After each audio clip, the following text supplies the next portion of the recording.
microSaaS, one of the most trending topics on the internet right now. And today in this video, we're gonna make an microSaaS from scratch. We're gonna make an AI photo editor from scratch. You're going to learn how can you implement usage-based subscriptions by using Stripe, or how can you also implement beautiful animations by using Framer Motion, or how can you even integrate those beautiful AI image features from scratch. So the video is going to be super interesting. Not wasting time, let's see a quick short demo of what we're going to build today. Alright, so here right now you can see the website homepage, and the hero part is really looking very beautiful as per me.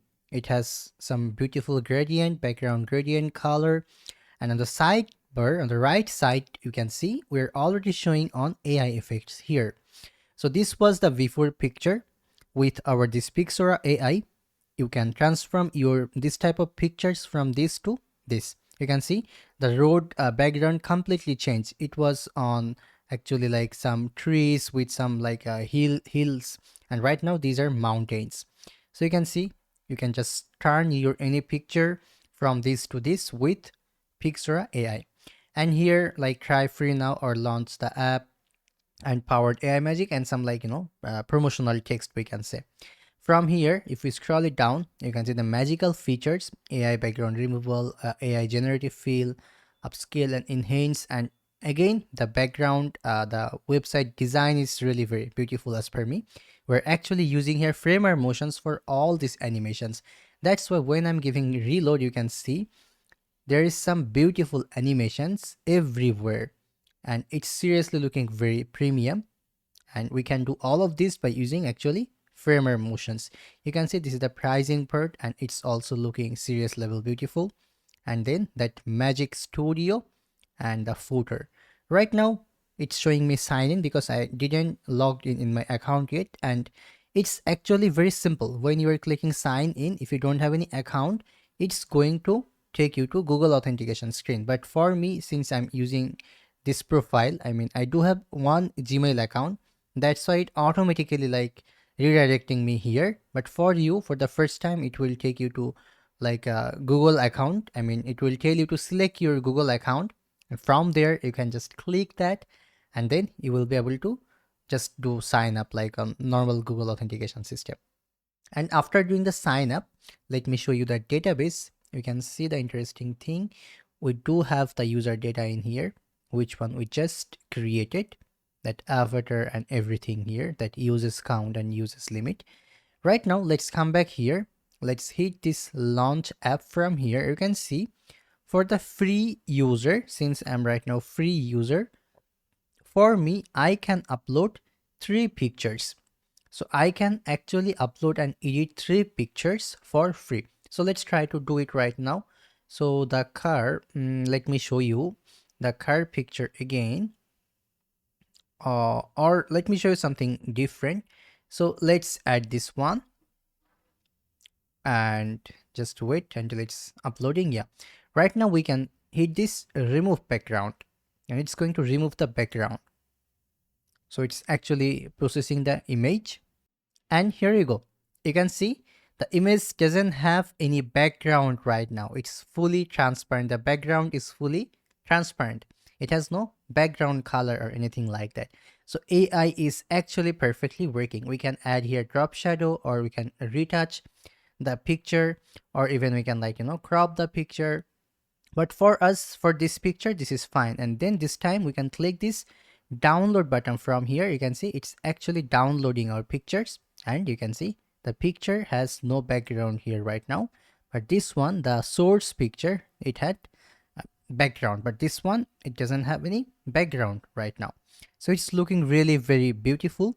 Right now you can see I already like used on credit. So right now let me give on reload, and let me upload a new picture, and this time let me do something different. So I'm adding that beautiful Tesla picture, that one which one you were watching in that hero part. Right now we can say change background, and we can this time add here on prompt that make the background a snowy background or something small, that snow background or snow mountains, we can say. Yeah, and then we can hit apply button from here. And again, AI is working right now with the picture. Here you go.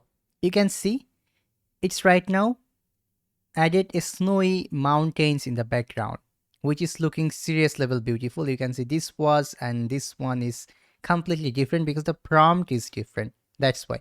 And with this power, we can right now also even hit this download button, and here you go. You can see the picture is right now this new picture, and it's looking serious level beautiful, I would say. With just one click, we changed our picture from this to this. It's seriously looking very, very beautiful. Right now, let's upload the last picture, okay? And this time just upload any picture. So hit browse files or here. And suppose this one or anything we can upload. And let me close it or clear it. So because this time I want to show you that I already uploaded 3 pictures. So this time I'm uploading a new one. And here you go. It's telling me to upgrade to Pro because I already used the 3 free uploads. So right now I have to click this Start Pro plan, or even if I click maybe later, then I cannot actually upload any new picture anymore. Let me show you again. When I'm trying to upload any new picture like this, you can see it's automatically opening the model. So I can click this Start Pro plan and it's redirecting me here in Stripe checkout. So let me right now add my card information, Stripe card information, the testing card, that 424242. Okay, and expiry date, anything we can write here, any future date, and like any name, and country region, like anything you can select from here. Then just hit process. Here you go. Welcome to Pro. You're right now in Pro mode. The Pro model. Right now you can see we have actually unlimited limit here. Okay, and even if we come to the database, you can see from here the subscription is right now showing 1. This is the Stripe customer subscription ID, Stripe customer ID, and the uses, I mean the user plan changed to paid, and the users limit is right now like unlimited. I'm not unlimited, but it's a very long number which known as, I guess, unlimited, we can say. Yeah, that's it. You can see a lot of things we're going to do in this today's video, and especially we're going to learn how can you implement this type of beautiful design by using Framer motion. How can you implement this Stripe subscriptions with that, like, you know, uses based on uses, and also how can you integrate AI like this, and we can like work with all of these AI filters. We're gonna do all of that in today's video. So I'm super excited to start the video. Don't wasting time. Let's start the coding part right now. Alright, so let's create here a new folder by giving name Pixora, since this is our project name. And let's open it inside our VS Code. Alright, so this is our Pixora AI folder. And we don't need this sidebar, so let's hide that. Yeah. Now inside this Pixora folder, let's create a new folder by giving name npx create next app and latest.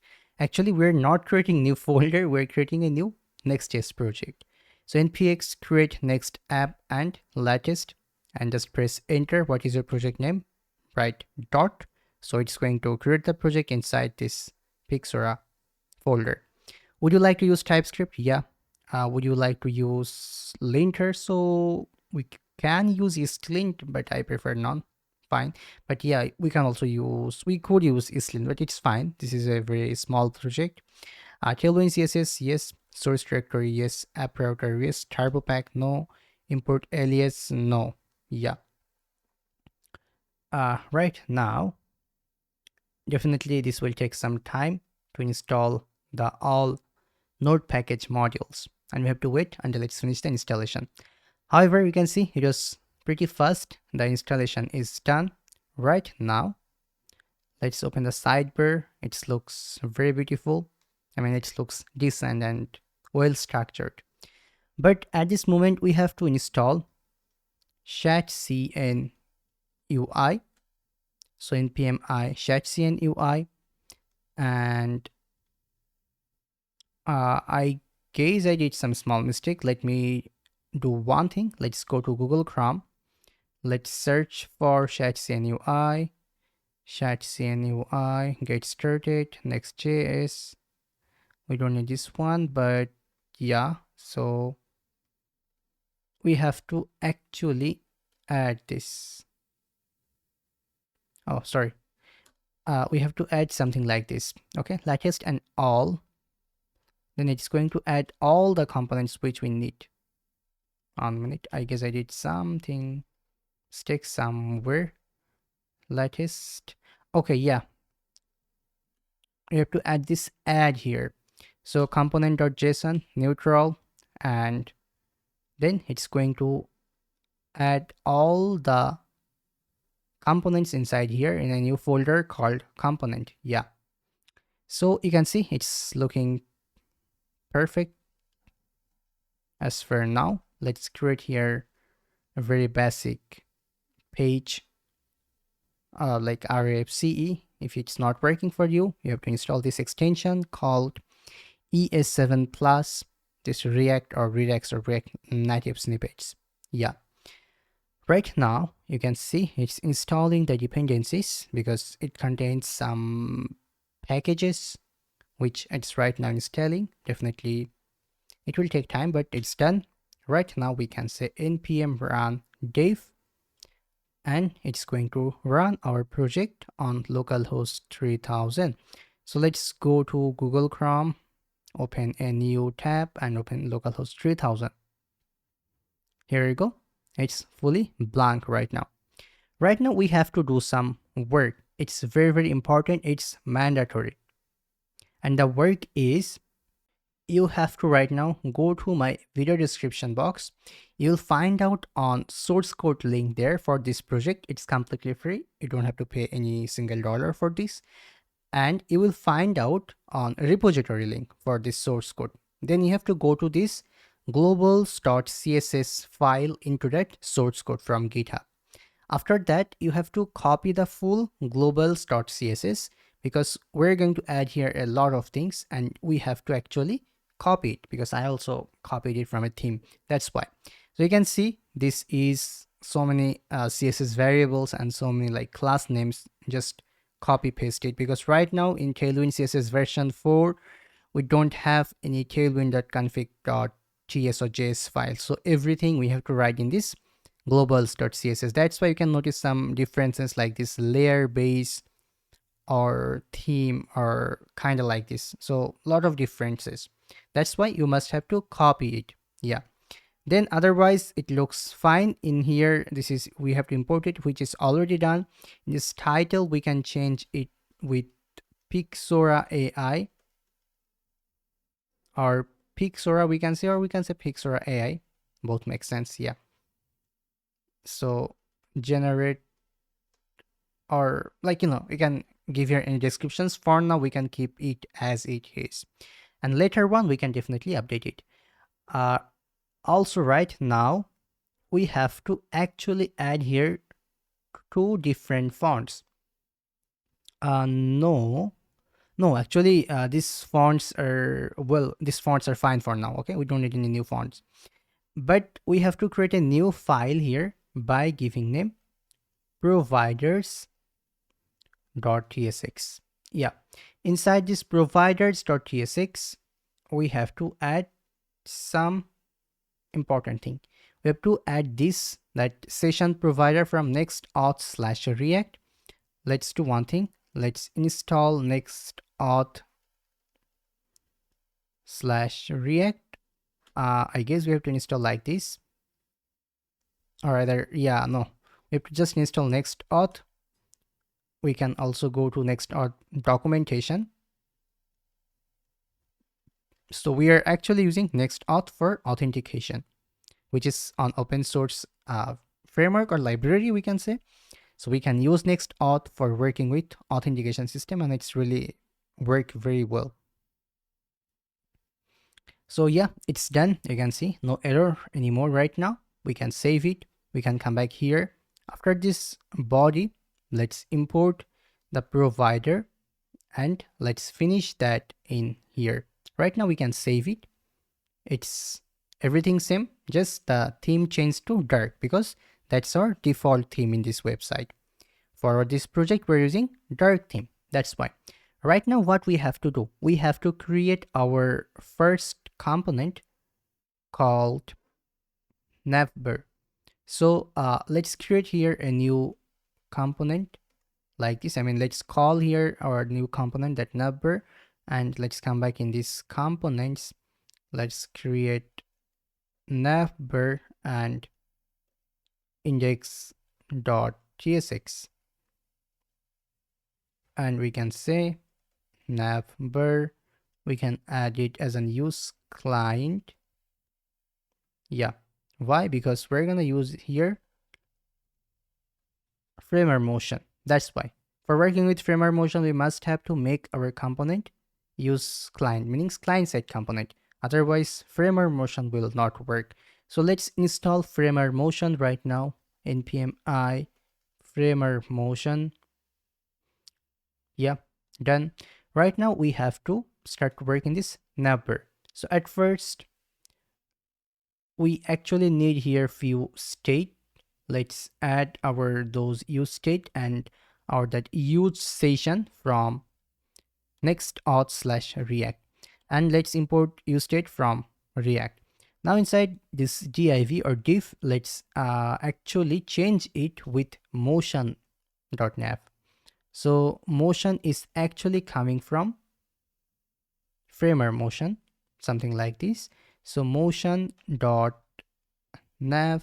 actually we want to implement here some animation, that's why we are using framer motion. So motion.nav and initial, the I index will be -100. So it will actually come from the I index with a slight, like, -100 animation, meaning it will just appear with an beautiful animations when when we will load our this website. The Navbar will appear from that I axis. Yeah, and animate, we can say Y axis will be 0 this time, and class name, this is very important. Here we can say fixed position, fixed, top 0, left 0, right 0, z-index 50, transition all, and transition duration will be 300 seconds. Now is scrolled, then we have to add here on glass border, so we can say actually shadow and glass, and border B, border card border. So this is on variable, you can see the value, and backdrop blur glass, again that variable we're using here. Otherwise bg transparent. Yeah, now inside here we can come back, and inside here we can create on div with class name container mx auto px4 py4. Inside here we can create another div with class name flex item center justify between. Yeah, then we can add here our logo. So again the logo will appear with on beautiful animations. So motion.div, and here we can add some class name like flex item center space x2 cursor pointer, and it should be center, actually item center. Yeah, and cursor pointer looks good. After this we have to say while hover, then this will do on scale, meaning it will do on zoom on our logo, like on 0.05. This 0.5 is the extra. Then on click, when someone will click here, this will just actually, yeah, we can add it. Scroll to section, a new function, and we have to send here hero. Yeah, so scroll to section, let's create it here. Constant scroll to section, we're gonna receive here section ID, which will be string, and constant element document dot get element by ID, and we have to pass the section ID here. If element, then element dot scroll into view, the behavior will be smooth. Yeah, then we have to make the set is mobile menu open false. Yeah, done. Right now we can come back inside here in this motion.div, and we can actually add our logo content. So let's add another div with class name relative. Inside here, let's add an icon from Lucid React. The icon name is sparkles. The icon fill will be transparent. The icon class name will be h8w8 text primary animate glow pulse, we can say. Yeah, that's it. Then right now, after this sparkles icon, let's add another div with class name absolute inset 0 h8w8 text secondary animate glow, and then after this, sorry, animate glow pulse, then opacity 50. Yeah, next 50%, and we can make it on self-closing div because they're not going to be any content inside this div or no element. Yeah, after this div we can add span with class name text2xl font bold bg gradient primary bg clip text transparent, and that's it. Inside here we can say Pixora AI. Right now we can save it, and here we go. You can see it's really looking very beautiful. Let's come back here again. After this motion.div, let me show you what the motion is doing. You can see it's coming with a beautiful animation, right? It's really looking very beautiful. After this, here we have to right now make our navigations. So we can say navigation. We can add on div with class name hidden. From md, this will be flex item center. Space x will be 8. Inside here we can add on button with class name text foreground. After doing on hover, this will be text primary. Transition colors font medium. Yeah, that's it. And after giving on click, so on click, this is going to call the scroll to section and features. Yeah, inside this button, guess what will come here? Very simple features, right? Makes sense. So features, now we have to add similar type of button, just the element will be pricing, otherwise everything same except this pricing. Otherwise you can see same and same. So after this button, this time it's a little bit different. We have to write now use here button from UI button. Okay, the variant is hero, it's giving some error which is very normal. Why? We have to go to this button component, we have to do some modification here.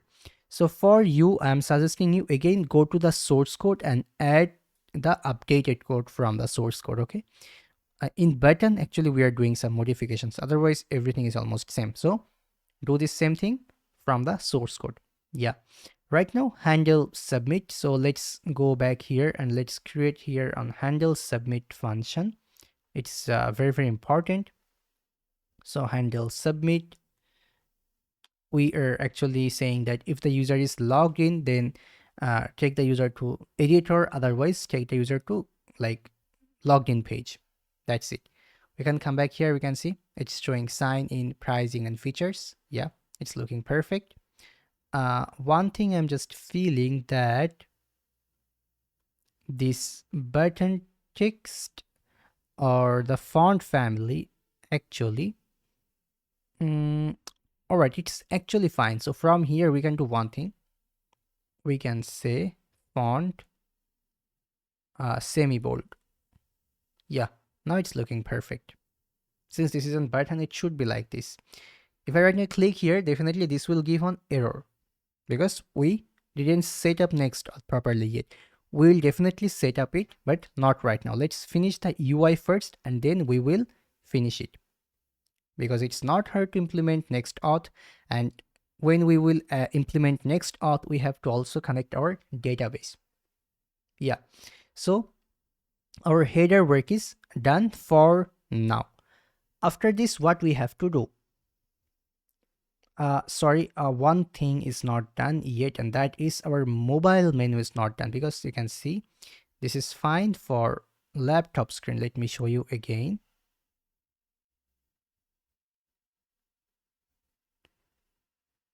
So you can see it's not actually enough responsive, but it's not showing any nav items for mobile screen. So we have to make that too. So let's collapse this navigation and let's come out from this div. Let's create here another motion.div, and here we can say initial will be false, the initial animation will be false. Animate when the is mobile menu open is true, then auto, otherwise 0. Same for opacity, is mobile menu open, then 1, otherwise 0. Inside this motion.div, we can right now add another div with class name like this, that py4 and space y4, and here we have to also add some class name, like from md this will be hidden, otherwise overflow hidden. Yeah, and inside here let's add on new button, something like this, that features, the class name is again completely same. So this time let me show you the difference. All right, it's still not showing. Let's give on reload. Okay, because that I still didn't add that hamburger menu, that's why. Yeah, makes sense. So let's do one thing. After this div,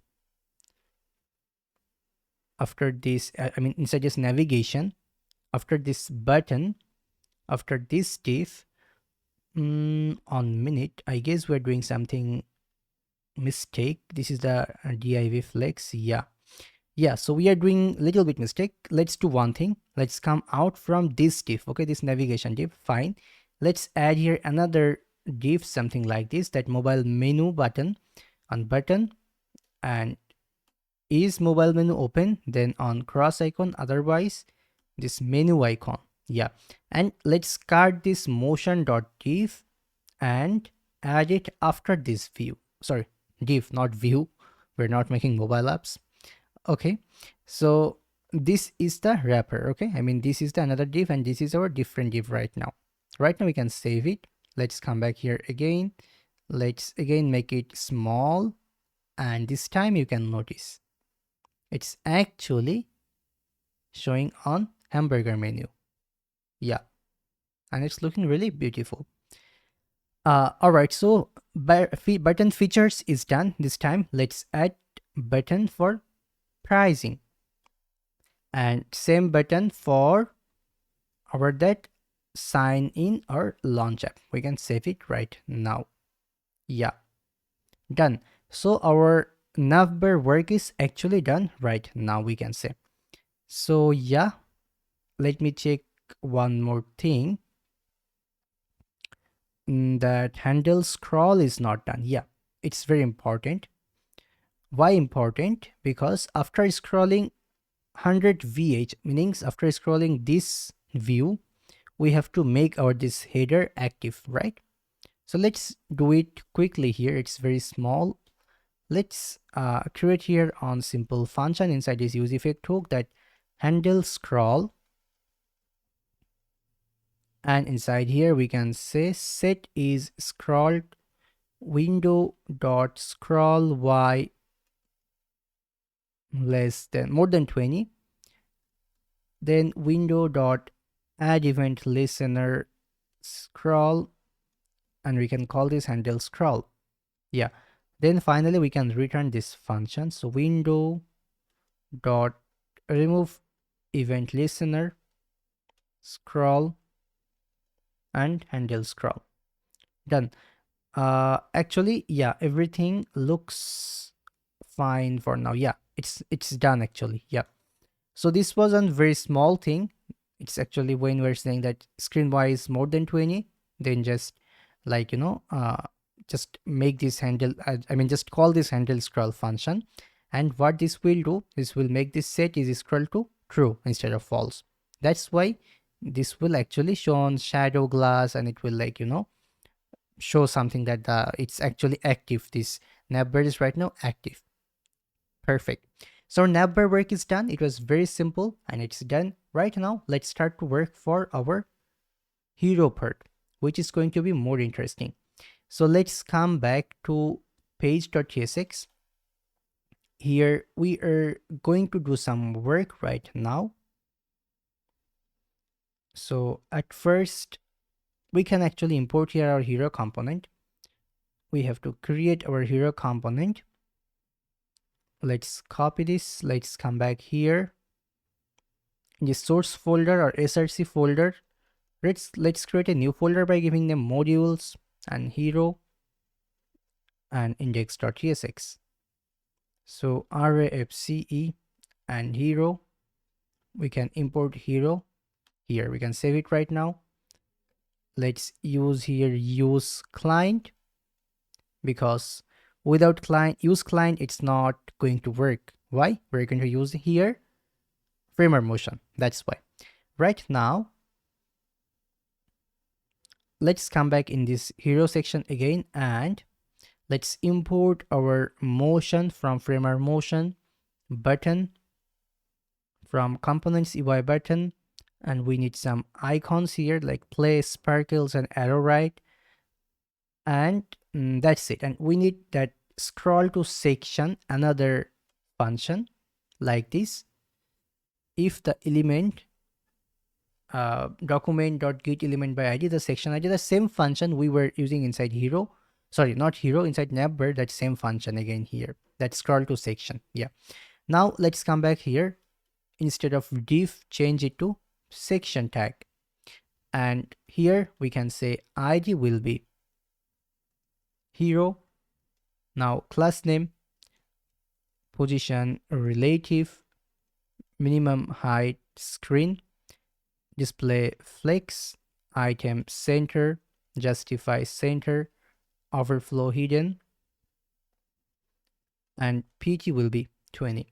Inside here, let's add on background gradient, something like this, that position absolute inside 0, bg gradient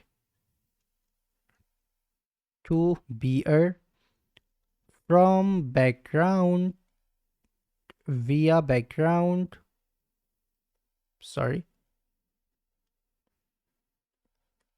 to mutate. So all are actually here variable name. Then opacity will be 50. Yeah. And again, it's on self-closing div, so we don't need any like element option here. After this, let's come back here. You can notice here one thing. You can notice nothing because it's empty for now. After this, let me check one thing. BD gradient to beer. Yeah, everything looks fine. Now we have to add some floating objects. So floating objects or bits, we can say. We can add here on div something like this, that absolute top 20, left 10, W64, H64, and BG primary divided by 20. This is the color code, rounded full, some blur, and animate float. So you can just add something like this. Let's save it. Right now we're going to notice an interesting thing, that on beautiful animation. After this, we can add another animations on a different position. Here everything's same, just the height is different, width is different. It's in bottom and right side. The BG is secondary and again divided by 20. Otherwise everything should be same. Just here there is an animation delay. Yeah, that's why you can notice this is fast and this is second. You can see it's looking really premium, I would say. Yeah, we can come back here right now and let's start to work for the main thing, our content. So let's add here on container mx auto px4 display grid calls to gap 12, gap should be 12, yeah. Items center, 1 minute, yeah, items center position relative g index 10. Inside here we can add another comment, that left content, this is for the left side content. We can add here motion, 1 minute, motion dot div, and here initial will be opacity 0 and x axis, this will be -50. Yeah, and animate opacity will be 1, x will be 0. Transition, the duration should be 0.8 second actually. Yeah, class name text center, and from LG text will be left. Now inside here we can come back and we can add another motion.div, and this is for our logo. You can see the class name, it's pretty big, that's why I just copied it. All right, you can see inline flex, item center, space x2, bg gradient class, rounded full, px4, py2, mb6. You can just read it and you can hover it, you will see the class name values. And if it's not working for you, come back in this extensions section and search for Tailwind CSS Intelligence and install this extension. Then this will also work for you. All right, now after this, inside this motion.div, let's add our sparkles icon and that span, that powered by AI magic, like this. Now after this motion.div, let's add here another motion.h1, our header. So something like this: text 5XL from LG 7XL, font bold, leading tight, and MB6. Inside here we have to add our hero content, that Pixora AI and the magic photo editor, something like this. It's looking seriously very beautiful. After this we can add paragraph, and this is again motion.p.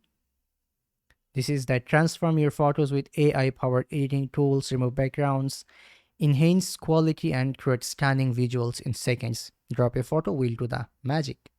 Something like this. Now after this we can create another motion.div, and this one is actually for that try free now or launch app. You can see that motion div, the class name is pretty simple and it's kind of like a repeating thing. That's why I'm kind of like copying pasting it. You can see a very small thing, and here you go. But I did mistake. Let me see where I did mistake. After the motion.p, okay, the motion.div should not be ending there. It should end here. Yeah, now it's perfect. So try now or try free now or launch app. After this we can add another motion div. This is the last one, and it's also kinda small and simple. You can see it's like this. Just this class name is kinda big. You can just read one by one. And this is unlimited uploads on Pro and unlimited edits. Yeah, we can save it. Again, I did that silly mistake. Let's cut the motion.div and add that in here. Yeah, now it's perfect. You can see the left side work is actually done and it's looking very beautiful. Right now what we have to do, we have to collapse this left content. We have to go to the right content, that before and after slider. Let's add here again on motion.div. Then inside here, let's say initial, it's going to be opacity 0 and x-axis will be 50. Now animate, here opacity will be 1 and x will be 0. Done. Now transition, this duration will be 0.8 and delay will be 0.2. Okay, class name will be flex justify center. Now inside here we have to create a new component called before after slider. It's very important. So let's create this before after slider right now. We can copy this name, we can come back here, we can paste the name and we can say .tsx and rafce, we can paste it, we can import it here. We don't have to make this before after slider use client because we're already using it in a client side component. That's why. So it will be automatically it will count as like on client side component. Simple, right? Yeah. So here we need on use state hook that slider position and set slider position. Another one is dragging and set is dragging. And on reference, so use ref, that container ref. It's import use ref from React. That's it. And we need some quick function here like handle mouse down or handle mouse up. And next one is little bit bigger. This is handle mouse move. If there is no dragging or the container ref the current is not available, then return the function. Otherwise, that rect x and percentage, what we are doing, I'll show you practically, then you'll understand it more better. And then here we actually need to reference image, that real before or after image. So I already generated it with ImageKit. You can see the both images generated by using ImageKit. You can even see the prompt from here. That's it. And here let's add actually motion, not div. Let's add motion, sorry, motion. So import here motion from framer motion. So motion dot div, same here. Inside here we have to add class name, that position relative, w full, maximum width lg, mx auto, and initial scale will be 0.9, opacity will be 0, animate will be scale 1, and opacity 1. Yeah, now inside here the transition should be duration and 0.8. Yeah, now this is actually kind of like those animations, and inside here we have to add our that big div. This is really big because the class name is huge. You can see position relative, w full, aspect ratio, because here we're going to use on image, that's why. Rounded to excel, overflow hidden, glass, it is wrong, it should be shadow glass. Yeah, border card border, glow subtitle, what is this? Okay, I forgot it. It might be on variable. Cursor EU resize, meaning EU resize the cursor value. You can see cursor will be EU resize, and select none. Yeah, so since this is like slider, that's why we added that select none. Right now we have to show that before image and after image. Okay, this is really interesting. Let me show you. So before image, this div absolute inside 0, this is the image value, and alter is like this, class name like this. After image, same, just the style is different. Clip path inside 0, 100 minus slider position, and this is that after image. You can notice it looks really interesting. Now we need that slider handle, very important. That slider handle, with that slider we can slide this picture. So something like this, position absolute, top 0, bottom 0, w1, bg gradient primary, cursor you resize, and this is like on group, we're making on group here. And from left, this is the slider position, and the transform will be always 50%. And on mouse down, we're calling that handle mouse down function. And inside here, this is basically that slider arrow, we can say. So absolute top 1 by 2 means 50%, left 50%, transform and translate x 1 by 2. This is actually like, you can just hover it and you will see the value. So many things actually that translate. As I know, it's minus 50%, minus 50%. It should be minus 50%, minus 50%. Yeah. Same for here.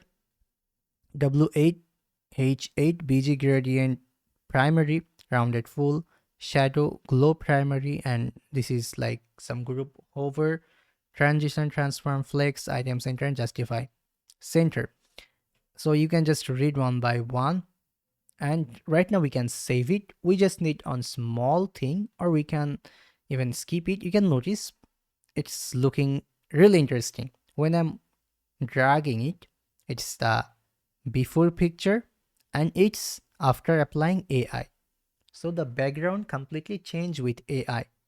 It's the interesting thing. The background is different here. You can notice this was the original picture. This is the AI edited picture. It's looking really very interesting. So yeah, that's it. Right now we can actually add here on levels if we want, and I think we should add it. So after this div, let's add this. So something like this, that after and before. So just indicator, you can just read same class name here, just this text color is different. Yeah. After this, we have to add here on beautiful paragraph tag, but motion.p, that drag the slider to see the magic. So something like this. Right now it's looking really very professional hero part for on AI micro SaaS, right? AI based micro SaaS. It's really interesting. Yeah. So it's done. Our hero part is done, and I believe it's really looking very professional. We can even reload. You can see by default it's here, and the animations you can notice everywhere. It has serious level animations. You can notice this one even has some very beautiful animations. This one, everything is coming with a beautiful animation. Yeah. So the depth of our work is very high, we can say. So our this before after slider component work is done. We can close that. Our hero work is actually done. Right now, what we have to do? What next? After hero, the next component is features component, which is completely static. Hero is also static. So let's create our features component or sections, we can say. So let's come back in this modules. Let's create a new folder by giving them features, and let's create that index.tsx and features. Let's add here use client. Yeah, we can save it. We can come back here. We can import it from that modules and features. Yeah, that's it. This is the features. Let's come back here. Inside features, we have to do actually a lot of work, we can say. Let's make an array for features. So something like this, constant features on array. Again, you can copy this. This is a static array. You can copy it from the source code. Icon is this one, that AI background removal. The icon is, sorry, icon name is key source. I don't know what is the correct pronunciations. It's Caesars, but why this name is like this? Caesars spelling like this? Seriously, I didn't know. It should not be like this. Seriously. Hand operate Caesars. Oh my god. I didn't know Caesars spelling. Funny, it's really funny. Okay. Let's import expand from Lucid React. And this is Jap icon. Same from Lucid React. Crop from Lucid React. Type from Lucid React. You can see the title, AI background removal, the descriptions, the gradient, the delay. You can just read one by one from here. It's just a static data on static array. And I'm suggesting you just copy it from the source code. You don't have to write it by yourself. If you want to change something, then you can definitely do that. But don't need to write it by yourself. Then use here section. We can add here ID first, that features, then class name will be py24, position relative, overflow hidden. Inside here we can add on background effects, okay, something like this, absolute position, absolute inside 0, pg gradient to be from transparent via mutate slide /20, okay, then to transparent. After this we have to add another div, but even if I save it right now, I guess we're gonna see some animations. No, okay, no worries, we're gonna see right now. So here we have to add one div with class name container mx auto px4 position relatives andgindex 10. Now let's add here on motion div. So let's import motion from framer motion. So motion from framer motion, done. Let's come back here. You can see the animations styling from here, the animations properties, and then we just have to add here on h2 that magical features. So something like this, magical features. After this, we can add here on paragraph that transform your photos with cutting edge AI technology is features is designed to give you professional results in seconds, not hours. Yeah. Now after this magical features, after this div, motion div, we can create another div with class name display grid. LG will be grid calls 3, cap will be 8, MB will be 12. Now we can map our that features, or not map, let's slice the array from 0 to 3, then dot map feature index, and here we're gonna call feature card component. We have to create the feature card component. We're gonna create it right now, no problem. I think it's fine. What's wrong? Key will be index. Syntax is mistake somewhere. Okay, I added on extra. Okay, we will see it later. At first, let's make this feature card. We can also create it here because it's a static function and we don't need this feature card anywhere else. So let's make it here also. No problem, it makes sense. Feature and index. Feature, not features. Type will be any, and index type will be number. Okay, sorry, we don't need an equals to this is a function.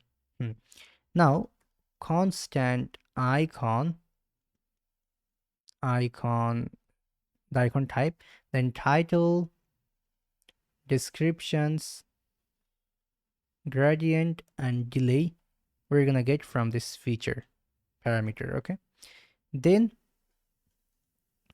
we can return this function. Now we can add here motion dot div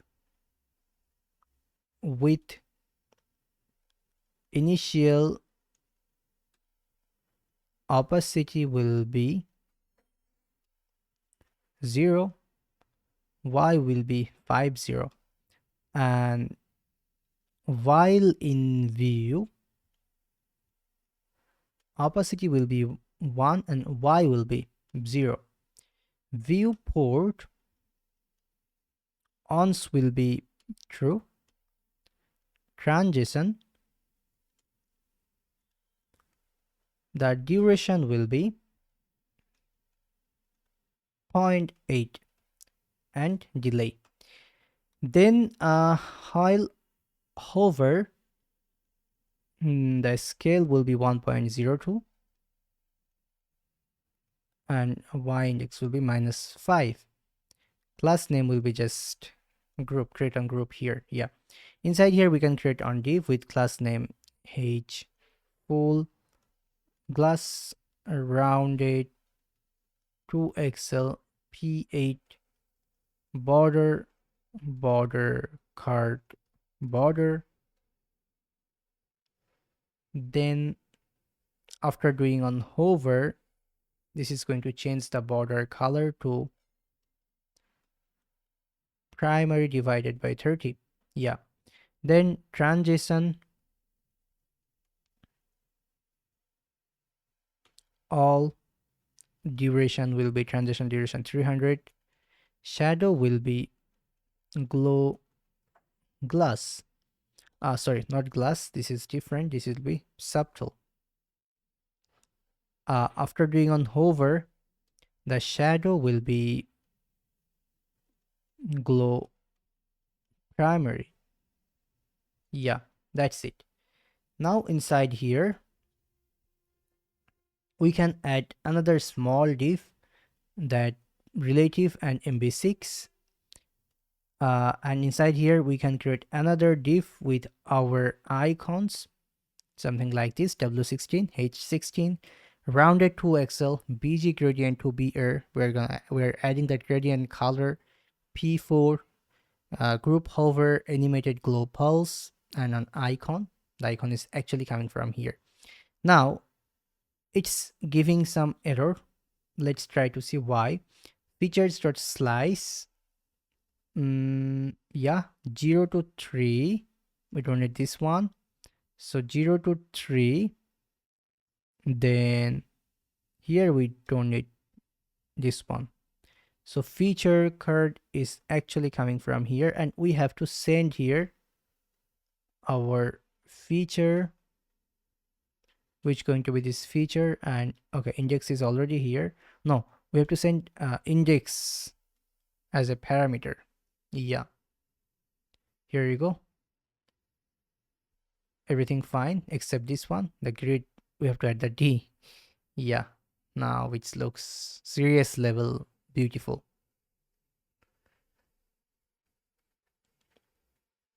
Yeah, now after this, why I added this 0 to 3, why I sliced the array, because for the next 3 items we're gonna add it after this grid. Okay, this is going to be different, the styling is different, that's why.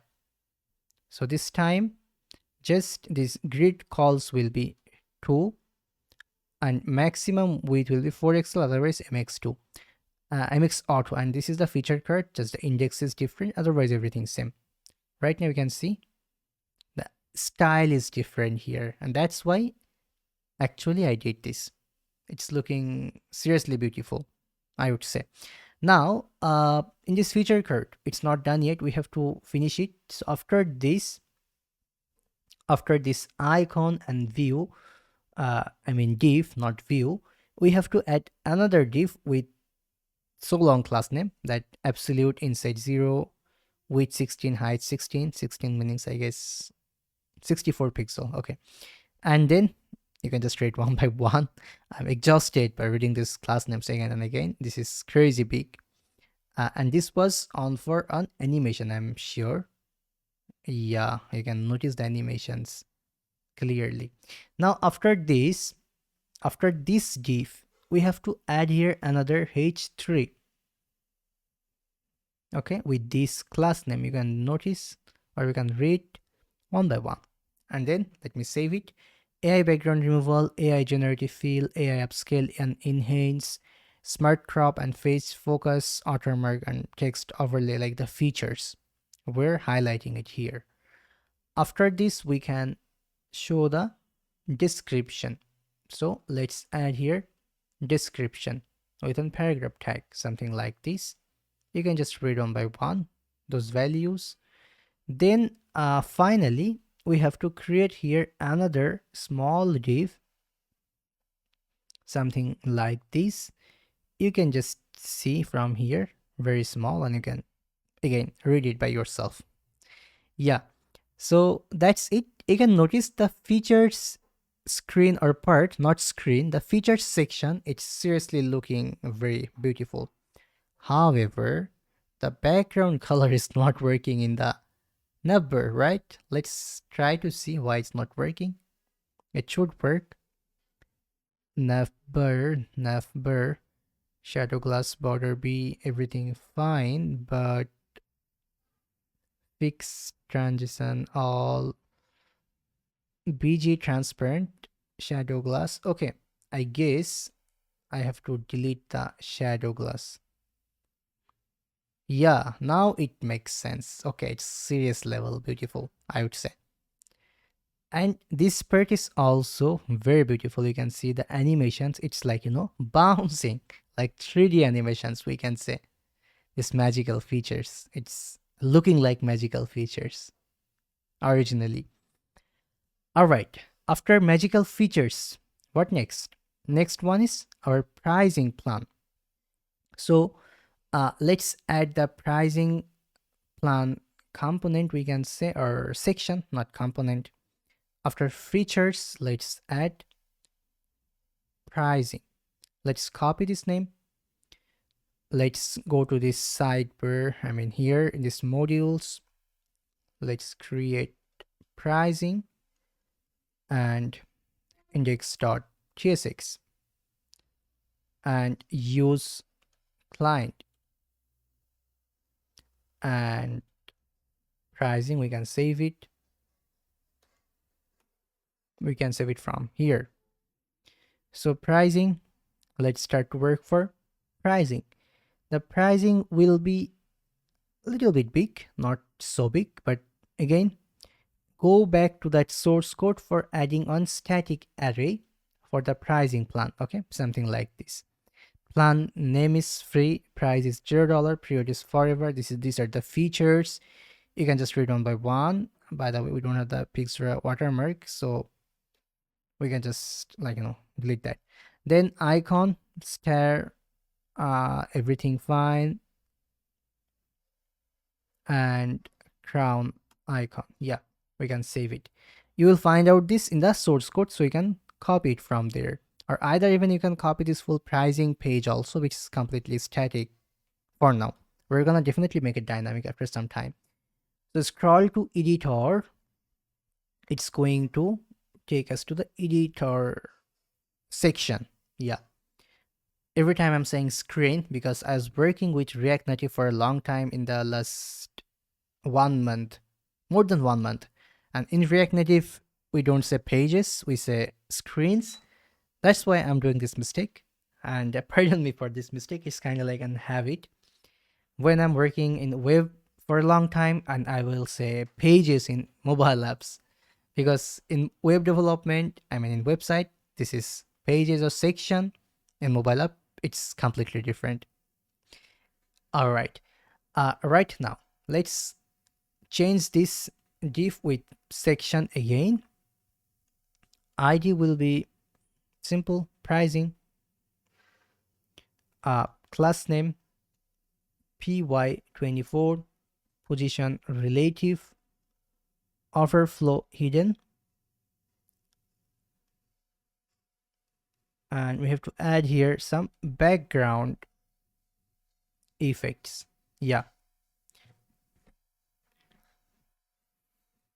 and the background effects are again similar like that hero part. Okay, absolute 0, top 0, left 1/4. We can see it's kind of similar like that hero part, and same we have to add here two background effects. We can save it, and you can see this is here.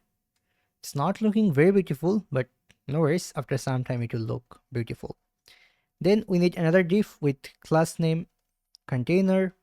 mx will be auto, px will be 4, position will be relative, z index will be 10, and motion, import motion from Framer motion.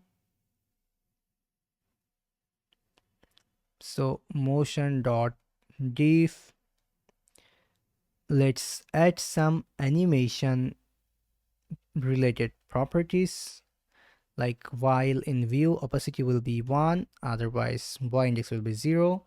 Initially opacity will be 0, y index 30 or 30, and then you can again read it by yourself. It's very simple thing. Then after this, let's add another div with class name like this, very big, and a jab icon from Lucid React and span, and the value will be like this, the element, that simple pricing. Okay, something like this. It's looking beautiful. Then after this, we can add another h2 after this div, that choose your magic plan. Okay, this is the main title. Then we can add here another paragraph that start free, upgrade when you need more, no hidden fees, or cancel anytime. Yeah, you can just read, it's looking seriously beautiful, I would say. Then after this motion.div, let's add another div or div with class name grid from LG. Grid calls to gap 8. Maximum width will be 4xl. mx will be auto. Inside here we can add plans, then plans dot map plan and index. Let's add motion dot div, and key will be plan dot name. Then initial while in view, like the other animation properties, that while in view will be opposite will be 1 and y index will be 0. And again, you can just read one by one from here. Now for the popular plan, we have to add here on badge something like this, that most popular. We can see, you can notice it in here, most popular. Now after this, let's add another div with class name h full glass rounded 2xl. P will be 8. Border transition all. The transition duration will be 300 millisecond. The plan dot popular, if it's true, then border primary and divide by 50%. Then shadow glow primary. Yeah. Otherwise, border card border. After doing hover, border primary divide by 30. Shadow glow subtle. Then after doing hover, shadow glow primary. Yeah. Let's come inside this div and let's add here another div with class name text center mb8 with another div class name inline flex item center justify center w16 h16 rounded full. Sorry, not full, it should be 2xl. Then mb4 bg gradient to br from primary to secondary. Group hover animate glow pulse. Yeah, that's it. A lot of things, and this time we just have to add on play icon, something like this. We can save it, and here you go. You can see it's looking seriously beautiful. Then after this, we can add here h3, that plan name and plan description, something like this. Then after this, we can add another div with class name like this, that plan price and plan period. Okay, $0 forever or $19 per month. After this one, after this div, this is span and this div. Okay, No, this one, it should be this one because this is the text center. Yeah, it is my mistake. Okay, here let's create another div with class name space y4 mb8 and plan dot features dot map feature, and div key will be index, class name flex item center space x3, another div with class name flex shrink 0 w5 h5 rounded full bg primary divided by 20 means 20, display flex item center justify center. Inside here we can add on check mark icon, so let's import check from Lucid React, something like this. After this, definitely we have to add that feature name, so let's add that in here, that feature. Here you go, it's looking seriously beautiful. Then after this there are going to be some plan limitations, so plan dot limitations dot map limitation key will be limitation, class name will be flex item center space x3, another div with class name flex shrink 0 w5 h5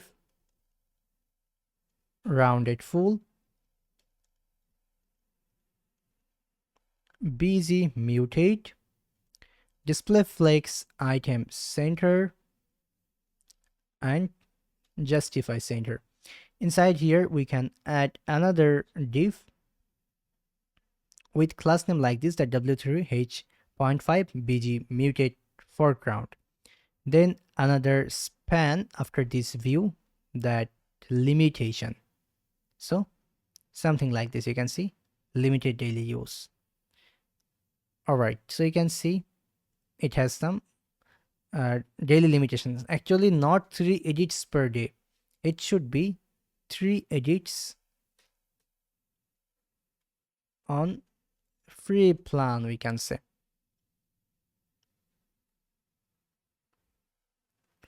Not 3 edits per day, 3 edits on free plan.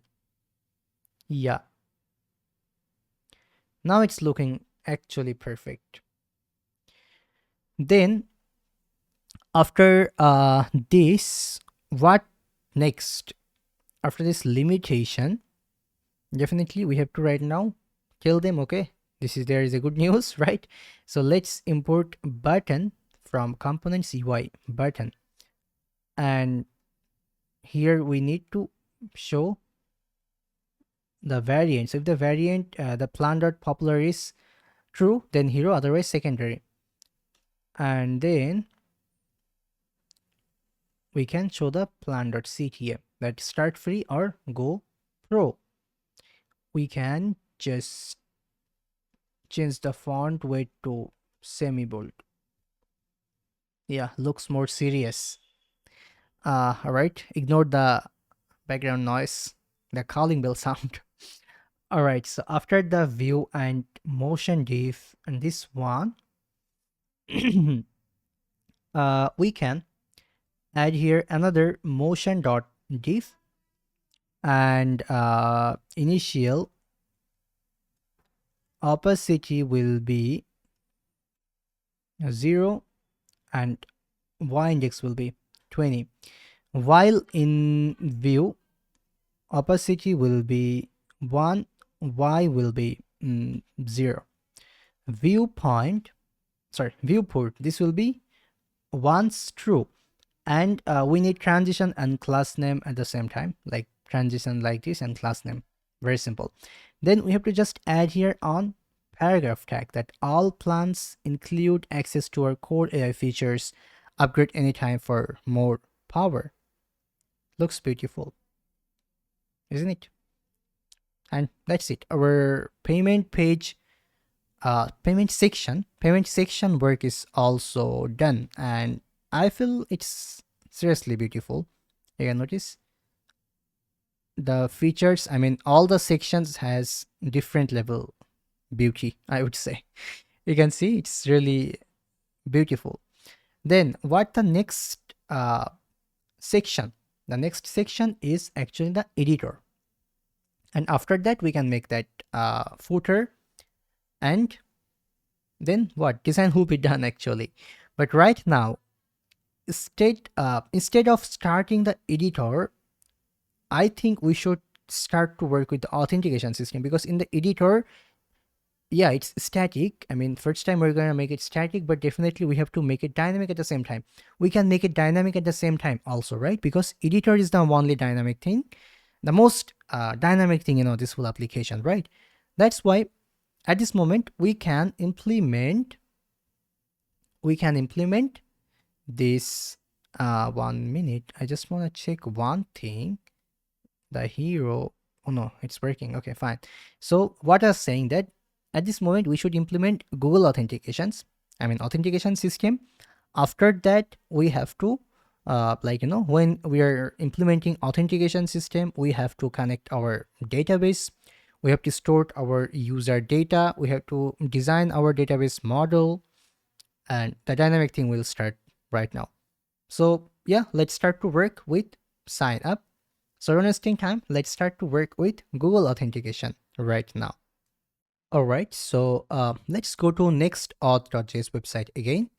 From here, you can see the documentation that npm install Next.auth, which is already done, so we don't have to install Next.auth again. After this is their suggestions. So let's do one thing. Let's go to app folder. Let's create a new folder by giving name API, and inside this API folder, let's create a new folder by giving name Auth, and here we have to create a new folder by giving name triple dot next auth and finish like this. Then on route.js, in here in the documentation, they did some weird thing. I mean, it's not correct. In Next.js 15, it's not going to work properly.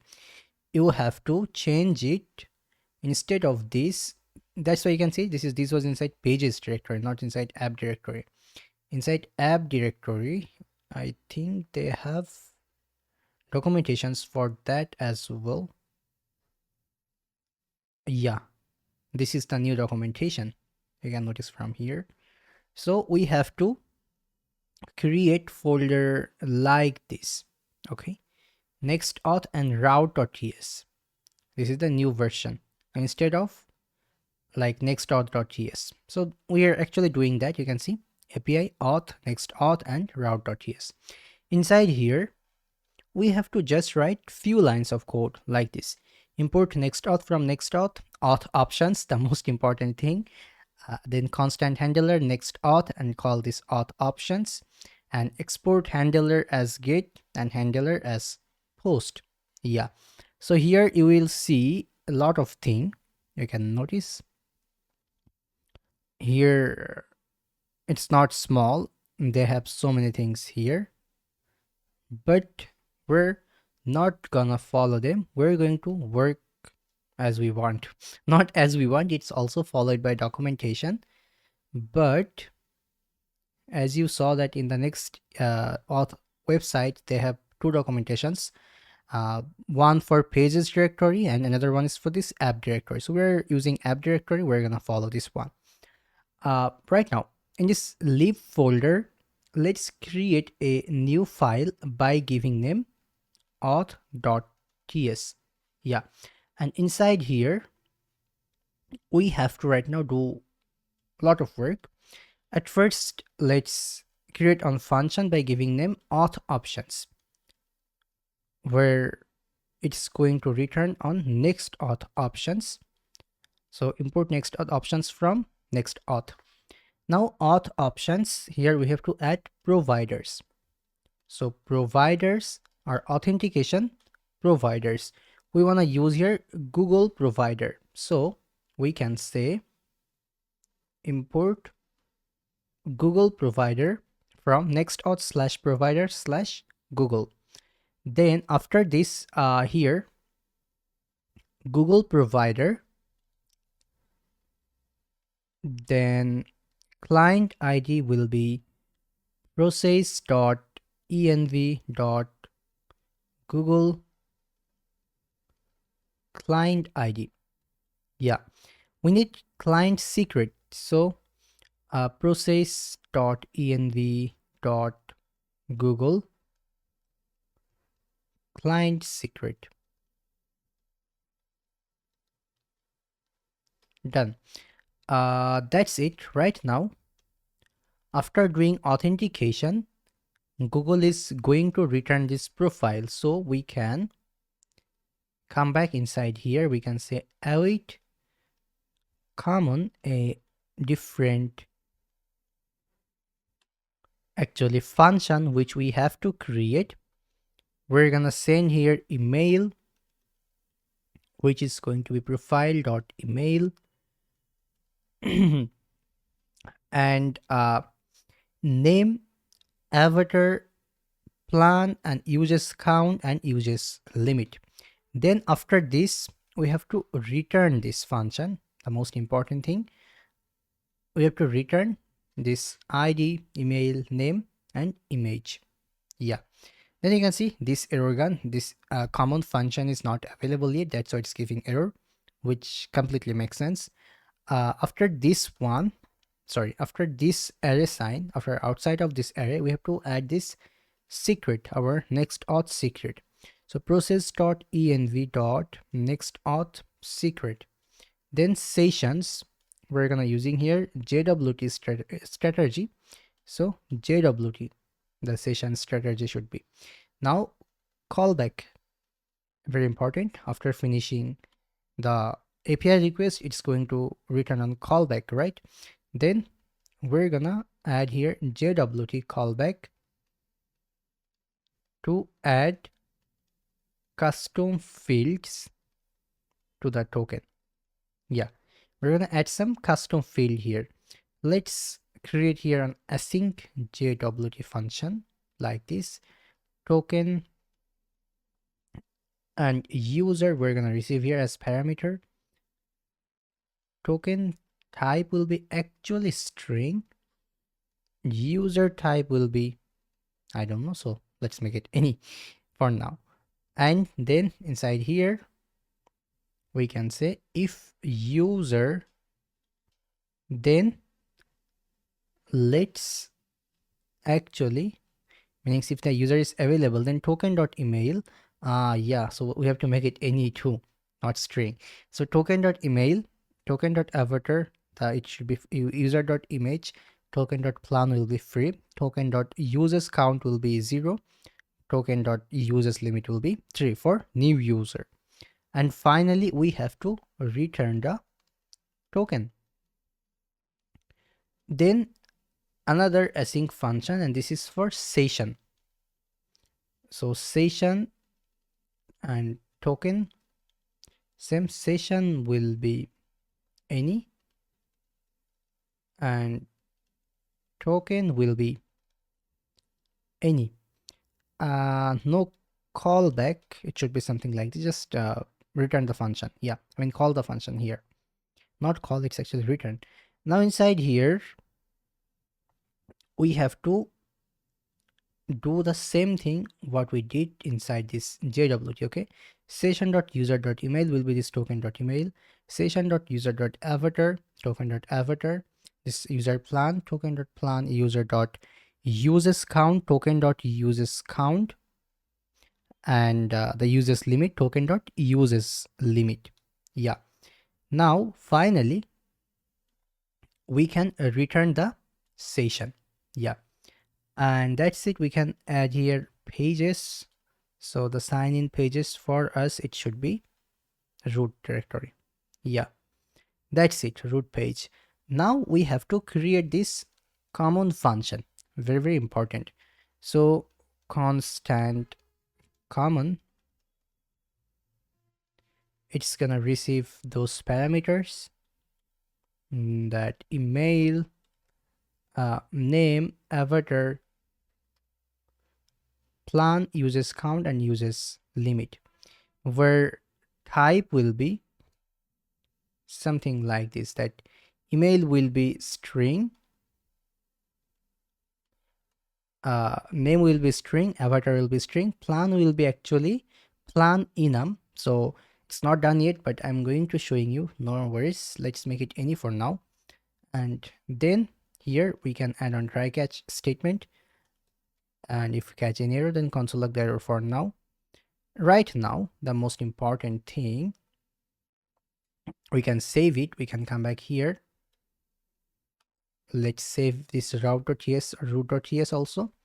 Now we have to right now start to work for our database. So let's install Prisma as our database ORM, object relational model, and we can say npx prisma db push. No, it's not going to work. Npx prisma init, we have to say this. Here we go. You can see it's created a new folder with name Prisma. Let's delete all the comments. Let's delete this output, change this provider to MongoDB. We can save it now. This .env, we have to right now add our database URL. So for the database URL, what we have to do? So it's crazy big. Yeah. So for database URL, let's go to mongodb.com. We can also run database with Docker, but this is a very small project. We should not use Docker here. Yeah, let's do login into MongoDB. I'm doing login in my account. So from here, you can create a new project, and you have to just create a new project. I'm not showing this, that how to create a new project. It's very easy. Or just a minute, let me create a project from another screen. There are some like secret thing inside here. I mean, some personal things which I cannot show you. So I'm just creating a project by giving name Pixora. Okay, let me show you. So Pixora, and then I'm hitting next, project owner. Okay, hit create project. Here you go. So right now we have to create a cluster. Let's click cluster. Let's select free and AWS fine region, which is closer to you. You can select that one. For me, I guess Mumbai is the closest. Yeah. So I'm just selecting this one and I'm hitting this create deployment. Again, it's asking for a CAPTCHA. So let me solve the CAPTCHA. Yeah, done. Right now, setup database. This is a username. Let's copy this. Let's store it here for now. Okay. And password, copy this. Now we can create this database user. Done.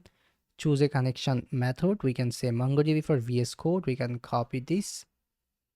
We can paste it in here. And actually, the value is already here, the name and username and the password. Here we just have to click done. From this cluster, we have to click connect. Sorry, not connect, browse collections. From here, we can skip it also. We don't need. Okay, I'm showing you on Magic. Come back in this network access, and here let's add on whitelist IP, global whitelist IP 0.0.0/0. Yeah,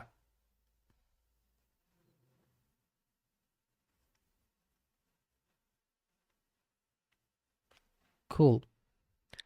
Now let's save it and let's say Pixora as our database name. Okay, that's it.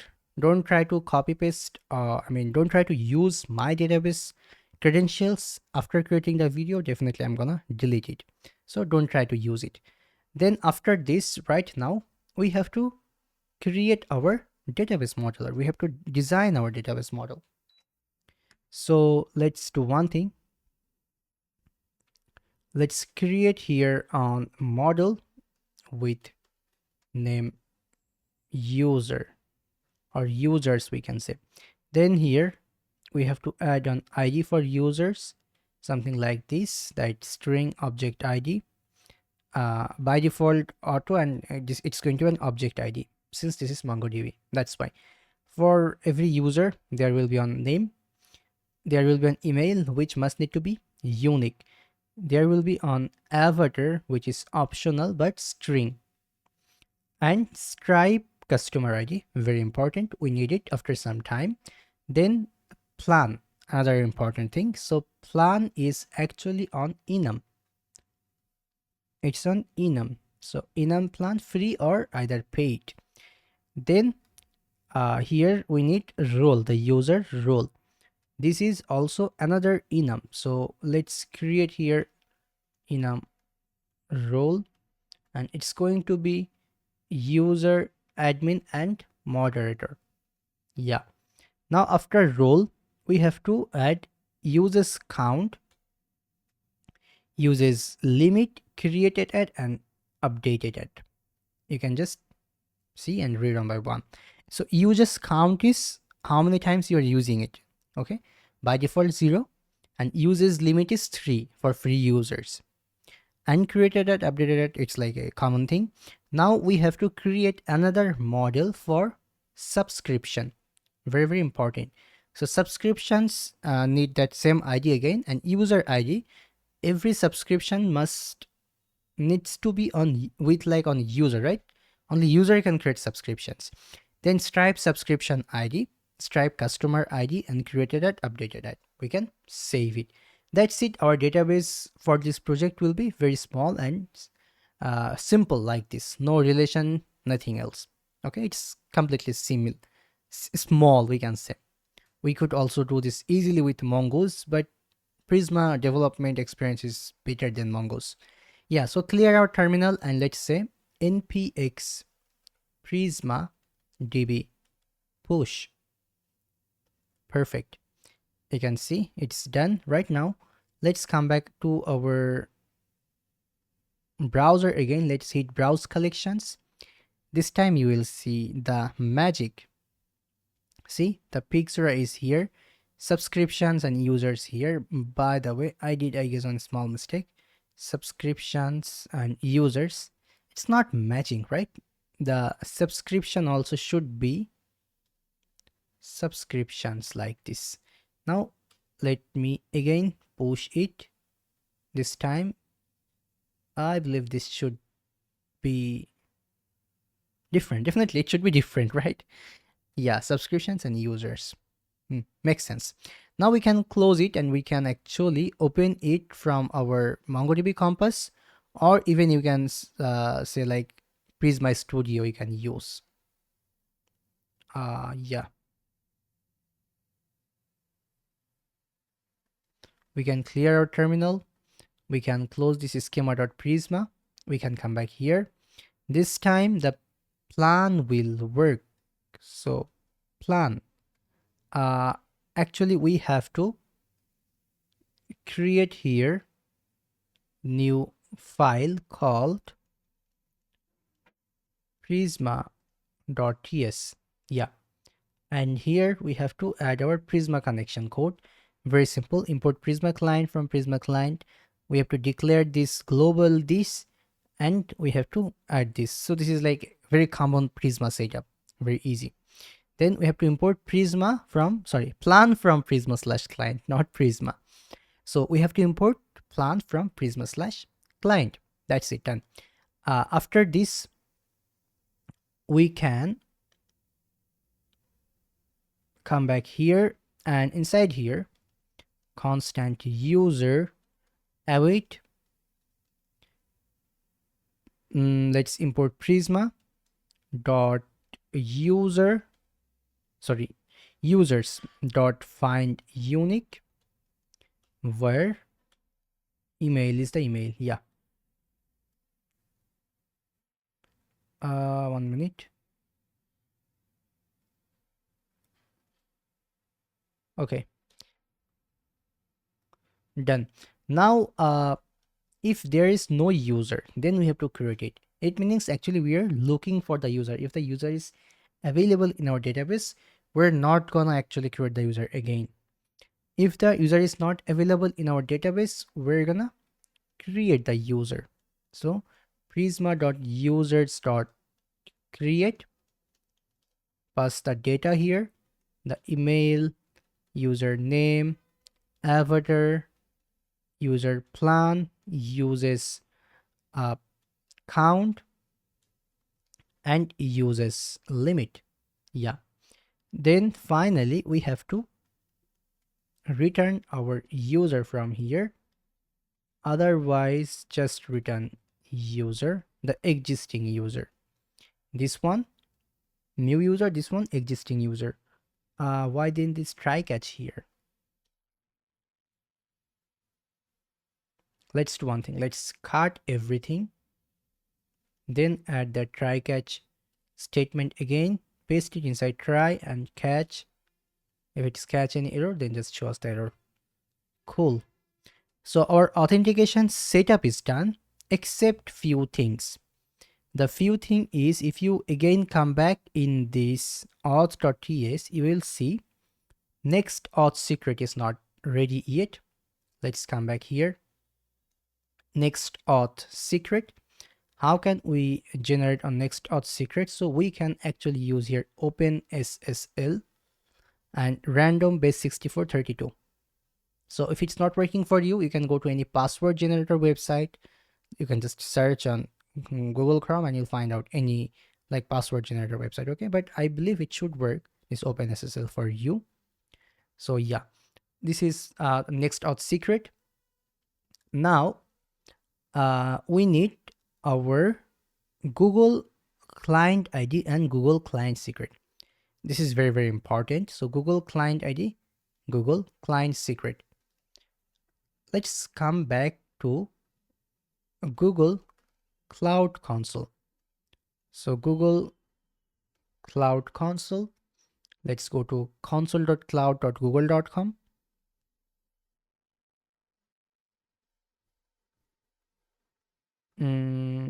Actually, let me use another browser.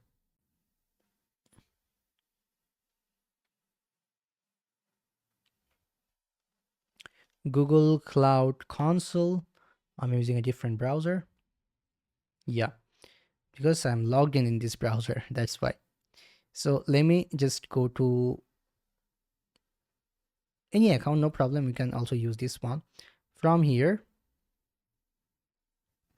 let's create a new project. We can come here. Actually, 1 minute. New project is here. I forgot Google Cloud. Okay, so we can say, what is our project name? I forgot it. It's Pixora. Yeah. So Pixora, organizations, no problem. Create the project. It's creating the project. Select the project. Now from the site navigation, let's go to API services and credentials. From here, it's still loading. In this credentials, we have to click this configure consent screen. Then Google Auth platform not configured yet. Hit get started. So app name, we can say Pixora. Spelling correct, right? Yeah. Use support email. Yeah. Then hit create internal. for now, or external we can say. Yeah, next, actually this one, next, finish, continue, and create. Done. Right now, let's go to clients again and create on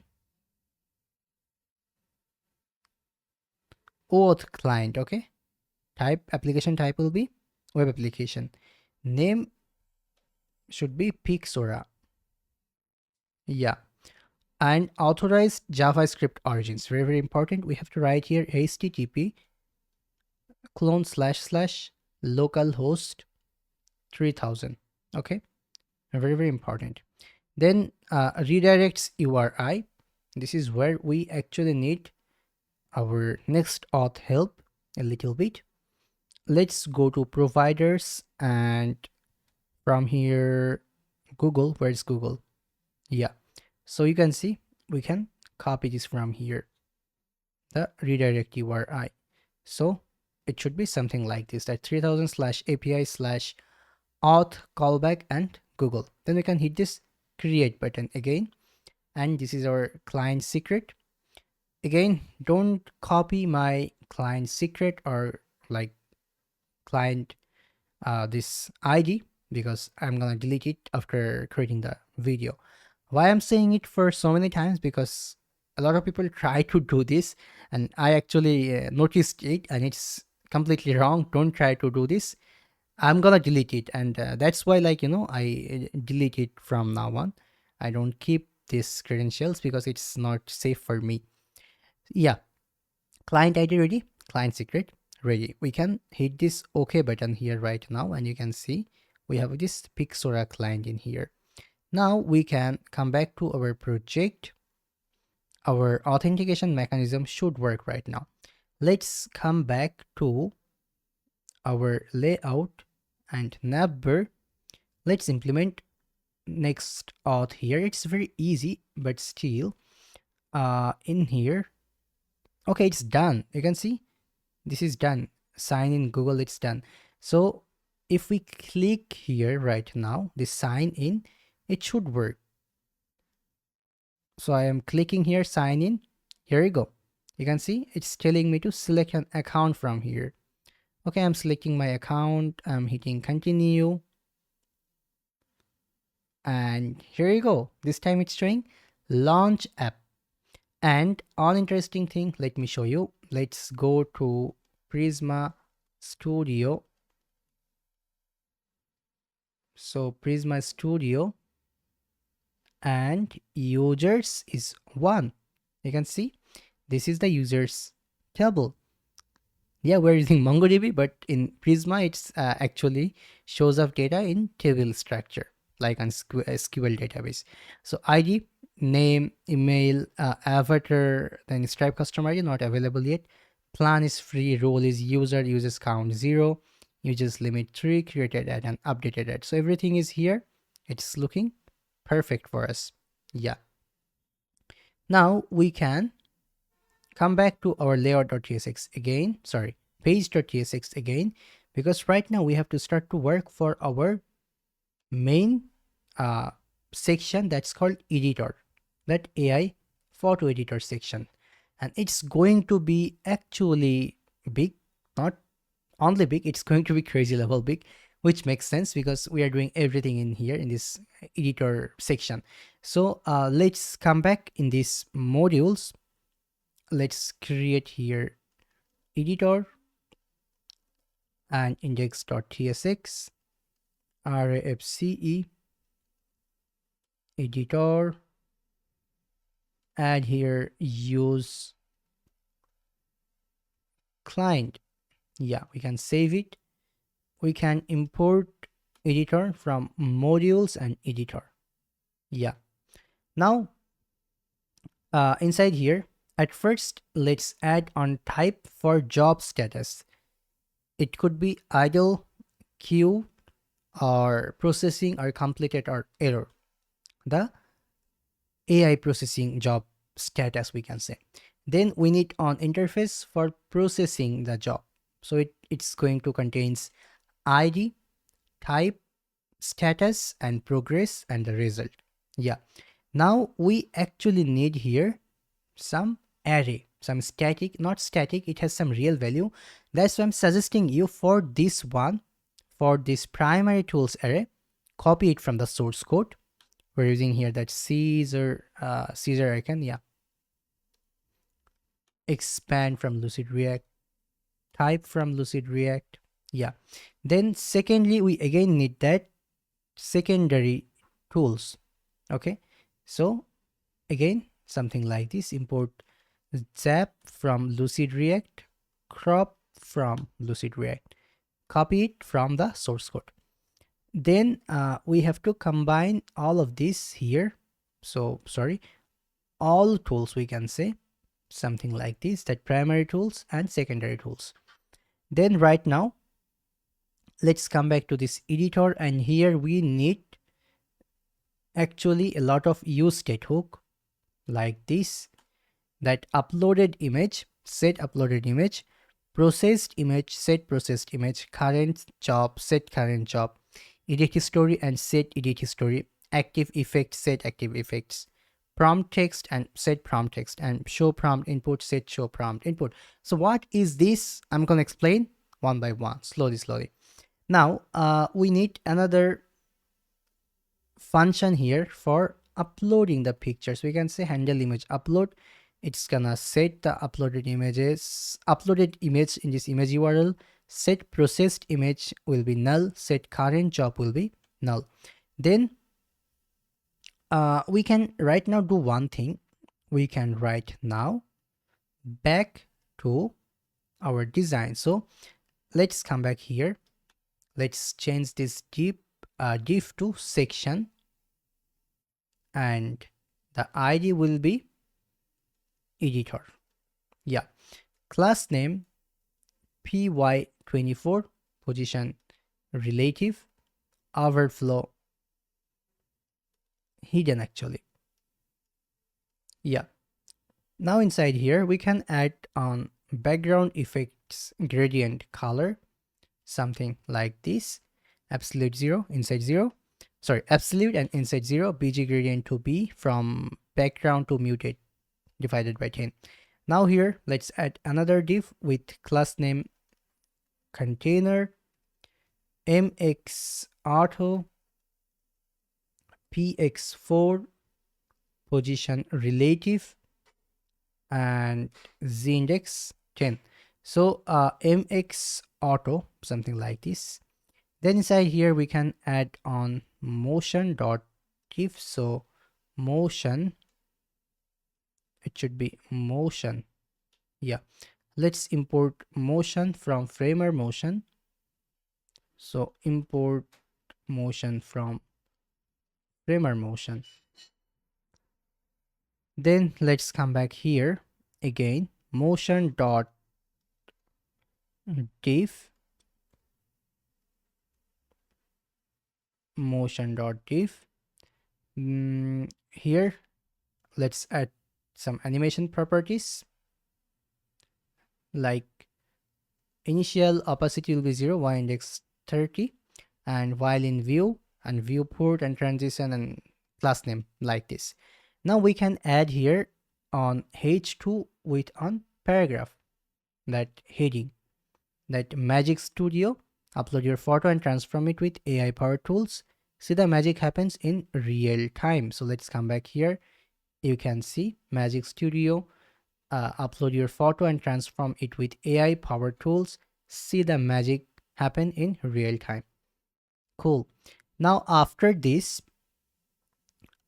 motion.div, let's create another div with class name grid. From lg grid, calls will be 4 and gap will be 8. Now this is our upload area. So let's add here a comment that upload area.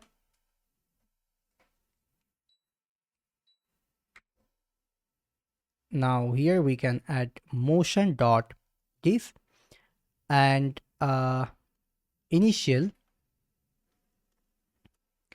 here opacity will be 0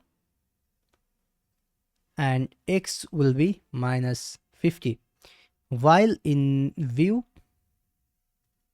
opacity will be 1, x will be 0. Viewport ons will be true. Class name lg call span1. Then inside here we can add our upload zone component. So upload zone is actually a different component. We have to send here on image upload, and it's going to call that handle image upload function. Let's create this upload zone component. It's going to be also pretty big, not small. Let's come back here. Let's create our upload zone.tsx, and here we're gonna export let's do one thing, RAFCE, yeah, then upload zone, done. Then here we're gonna add an interface for upload zone props, that on image upload image URL. It's basically on callback function which gonna return on void. So here we can receive that on image upload, which type will be this upload zone props. Now here we again need some use state hook here. Okay, something like this that is drag over uploaded image. A minute, let import react from, sorry, use state from React and upload zone from this component. Then uploaded image is uploading show payment model and uses data. Now we have to check the uses on component mount. So this is the user uses check. Okay, that how much the user actually uses our applications, like the credit check we can say. Let's import here use effect from React, and let's call check uses, basically another function, and call it, if it's catch any error, then just console.error the message. Simple. Now check uses is basically another function. As I said earlier, constant check uses, it's going to be an async function, and it's going to send an API request. Since this is on sensitive data, so we should send an API request. We should check it from server side. So API/uses, we're sending an API request here. If the response dot OK is false, then we're gonna throw an error that failed to check the uses. Otherwise, constant data await response.json, just call it, then set uses data, send this data, and finally return this data from this function, from this callback function. Now what we have to do, we have to go to app folder, API folder, and we have to create a new folder by giving them uses, since this is our another API. Inside uses we have to create that same route.ts, and here let's actually create our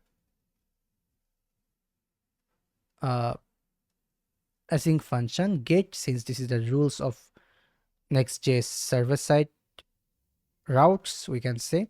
So next request type is next request, and here export async function get. Yeah, looks fine. We don't need this callback. Yeah, means arrow. Let's add here on try catch statement the try per constant token equals to await get token from next auth slash jwt. The request type will be request. So if there is no email in the token, then we're gonna say the user is not logged in yet, right? Authorized, not authorized, so unauthorized. Then if user email is available, we have to search the user, right? We have to find the user informations again dynamically. So let's import Prisma from lib Prisma and users. So prisma.users.find unique, where the email is the token.email, and we're actually selecting here some fields that ID, plan, users count, and users limit. If no user, it means user not found. And finally, we can send back this as response. Yeah, like this. Otherwise, if it's catch any error, then just console log the error and show the error message that user check error. Okay, very simple API routes. Then after this, since our users data fetching is done, after this, let's come back after this use effect. We can create here another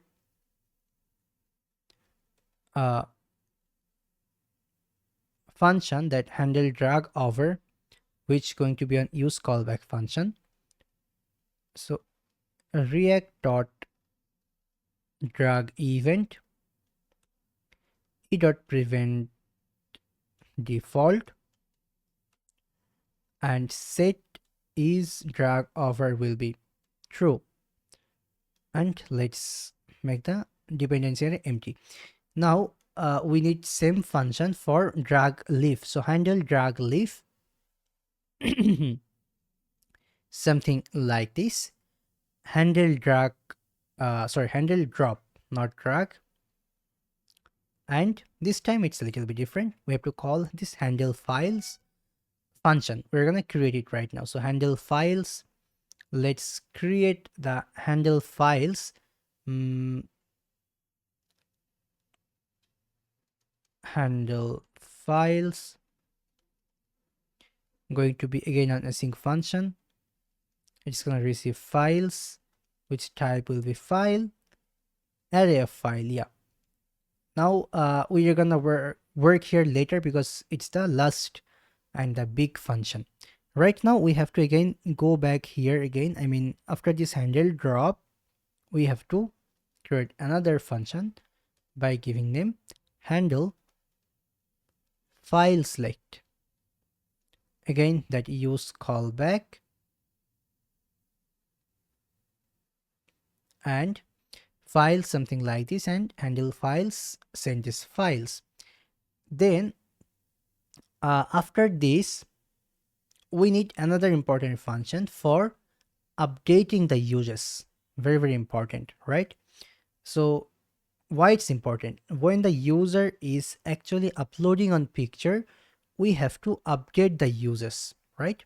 Every time user is updating, uploading a new picture, we have to update the users. So that's why we are actually sending here on post request to this API slash users, which we have to create right now. So let's create it. Let's come back inside our API folder again. And we do have actually on users route here. Method is post API users.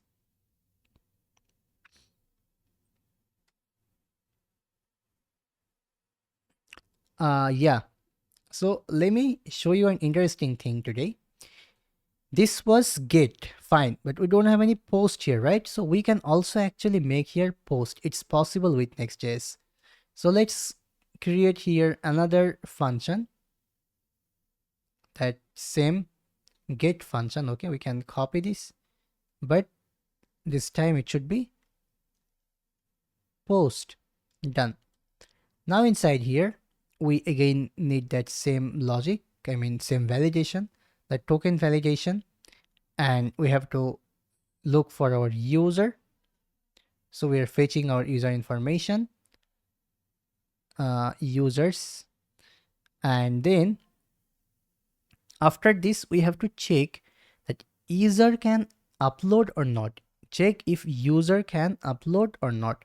Okay, so if the users count is less more equals to user.users limit, then users limit reached. It means even if it's 3, this users count 3 and this users limit is also 3, it's also going to give you error that users limit reached. Yeah, now after everything we have to increment the users count. So increment users count, constant updated user, await prisma.users.update. We're gonna update the user if the user is still fine to test. So where the id is user.id, we have to change it. So user.id, and the data will be users count. We have to update the users count. So user.users count plus 1, and we have to select here users count. So let's make it true, and users limit, let's make it true, and plan, let's make it true. That's it. We're gonna send this users count, users limit, and plan field, okay, after incrementing the users count. So that's it. Right now we're gonna send this response. So return this next response.json, and that's it. Done. Our actually this users incrementing logic is also done, or checking logic is also done. Yeah, so it's perfect. It's actually ready. Right now, what next? Our upload zone component is definitely not done yet. We just started to working here. We need actually more thing here, which we are gonna implement one by one. Yeah, now let's come back in this div. Let's make it motion.div. So motion.div, motion.div, motion import motion from framer motion, and here let's add some animated or animations properties, just initial and animate. And then inside here, if there is any uploaded image, then we're gonna show some data. Otherwise, for now, since we don't have any uploaded image, so then here we have to show an upload zone, right? So let's add here another div with that drag over, drag, leave, and on drop, so that user can easily drag drop pictures. Yeah, then here class name. So let's add on dynamic class name, that shadow glass rounded XL P8 border 2 border dashed border gray 800 transition all, and duration will be 300. Cursor will be pointer Then right now, if that is drag over is true, then border will be primary and bg will be primary divided by 5. Scale will be 105. Otherwise, border will be curved border, the border color. After doing on hover, border color will be border primary divided by 50. After doing hover, bg will be primary by 5. Done. Now after this, inside this div, we need that input for uploading on file. So input type will be file, accept only image, on change, handle file select, class name hidden, because we're gonna show here another level. Now for this input, let's add on label. So HTML for file upload, class name will be cursor pointer, display block, and text center. Now here, let's add that motion.div again, and we can add here animate. So is drag over, then scale on 0.1, otherwise scale 1. Yeah. Then on small class name, that mb4, inside here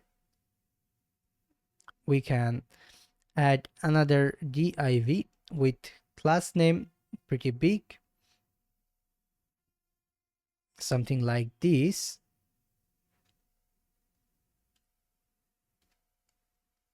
That inline flex, item center, justify center, w16, h16, rounded 2xl, and rest you can read by yourself.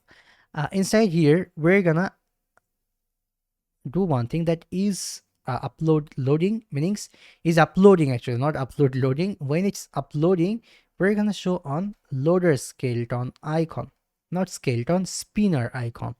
So loader 2 imported from Lucid React. The class name will be w8 h8 text primary and animate spin. Otherwise is drag over, then upload from Lucid React. Class name will be w8 h8, text color will be primary, animate will be bounce. Yeah, and at last, by default this will show image icon from Lucid React, and class name will be again same, that same class name. Yeah, we can save it. Let's come back here. You can see we did all of this for this small thing. No, we did so many things, but we can see just this small thing. After this motion.div, let's add another h3 with class name text lg, font semi bold, text foreground mb2. Inside here we can say is uploading. If it's true, then uploading to cloud, or is drag over is true, then drop your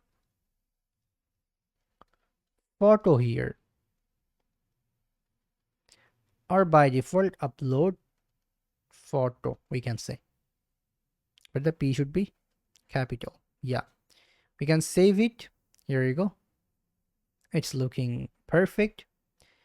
Then we can add here on paragraph or p tag, something like this, that if it's uploading true, then please wait while we upload your image, otherwise drag and drop or click to browse like this. Then after this paragraph, we have to add another button. So the button should be like this. That variant will be actually outline. Class name will be something like this. Uploading or browse files. Yeah, like this. Looks good. Now after this, a lot of work done, we need our users info. Very important. So if there is users data available, then only we can show it, right? So let's add on div with class name empty4 text center. Inside here we can add another small div for showing the uses, something like this. So you can see, you can just read it, that this is the users data uses content, and this is the users data uses limit. So users is 0, limit is 3. Cool.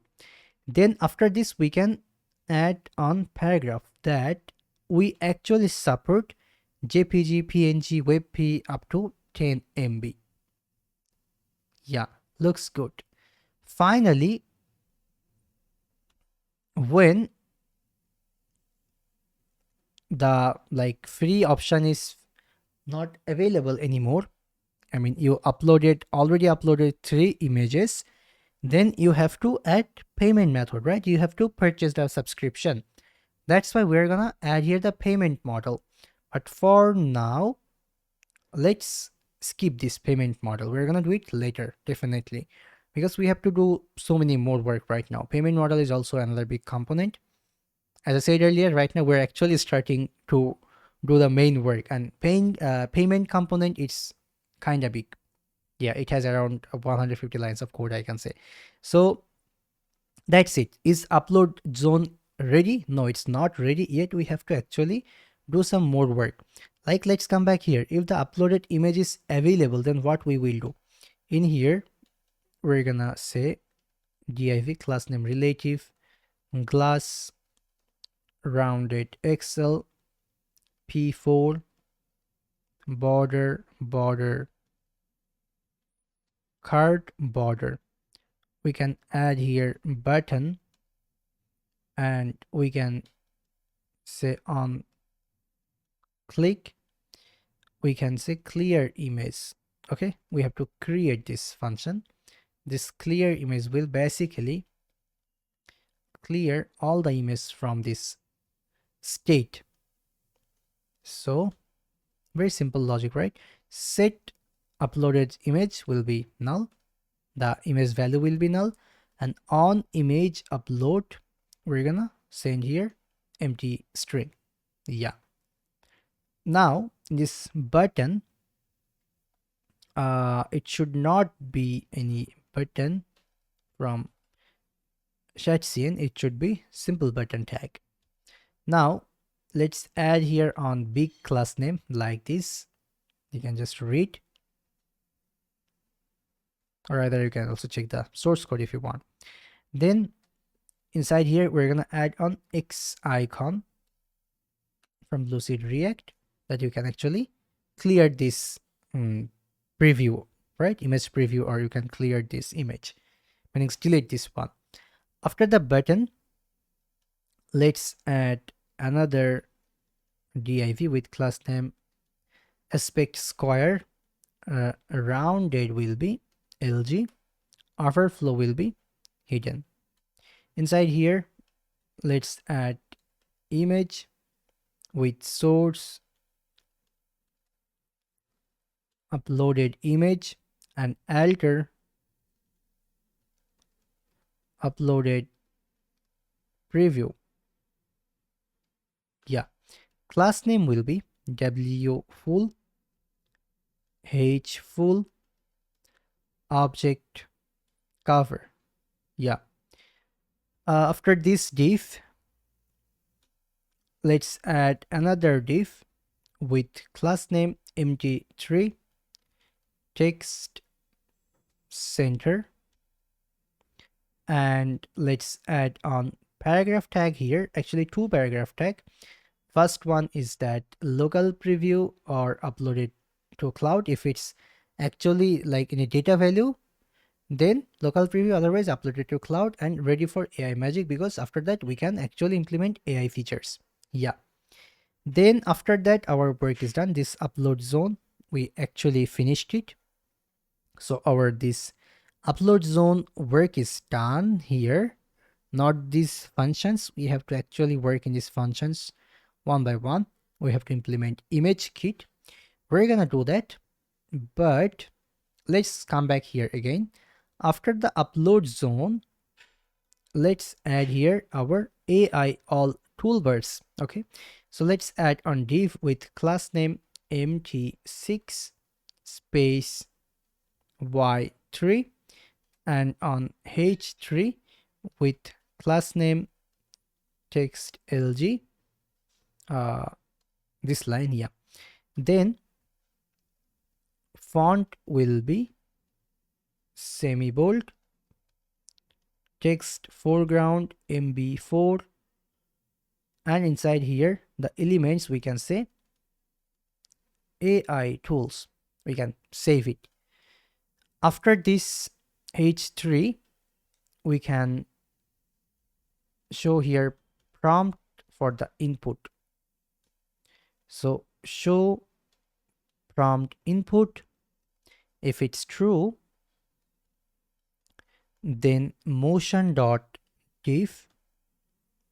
Here we can add the initial and animate and class name.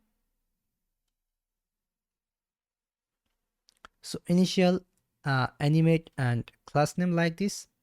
You can just see one by one. Then here we're gonna add on text area with the prompt text. So it's actually for those AI tools which requires prompt. Okay, that's it. Then let's add another div with class name flex and gap 2. Then let's import button from chatcn that component cy button. On click, let's call handle prompt submit. So we have to actually create all of this. Disabled when the prompt text dot trim, meaning prompt text is empty. Class name flex 1.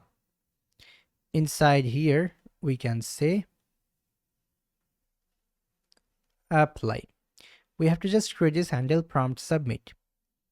So let's create it here, something like this. Yeah, we can save it for now. We will work there later.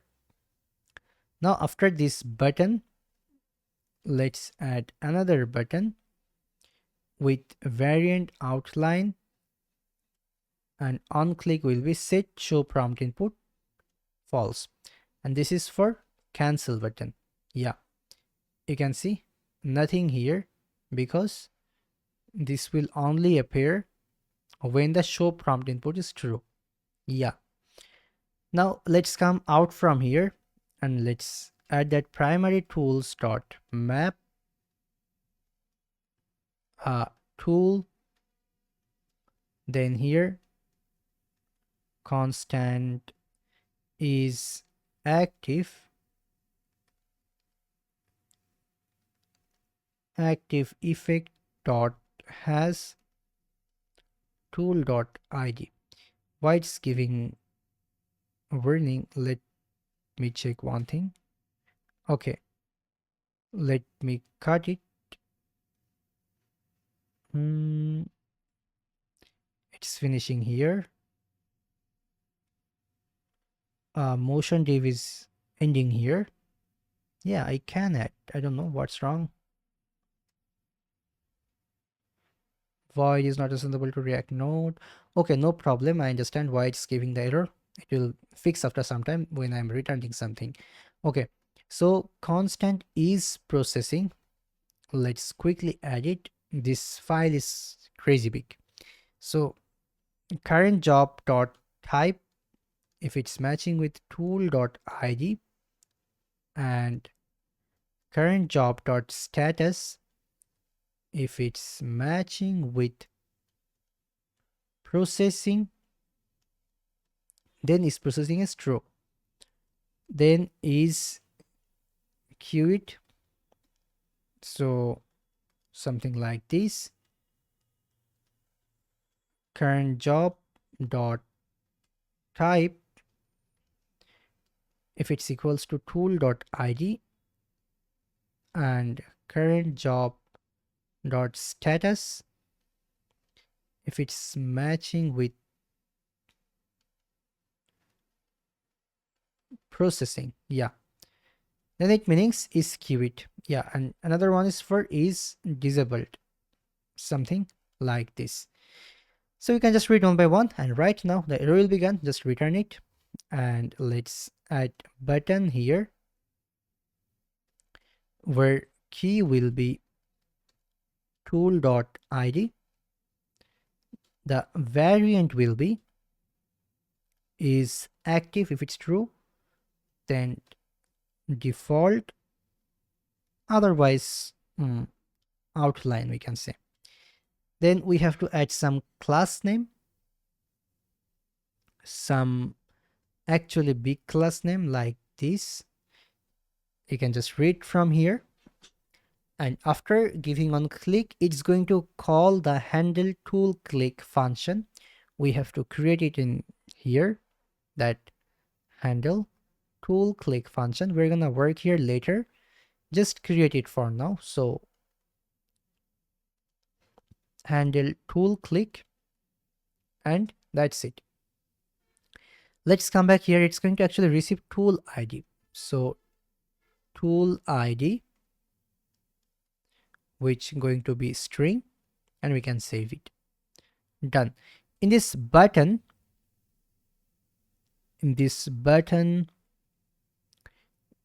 we have to say, actually, just a minute, I'm noticing one thing here.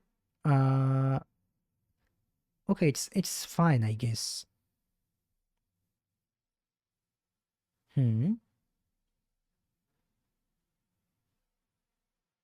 Okay.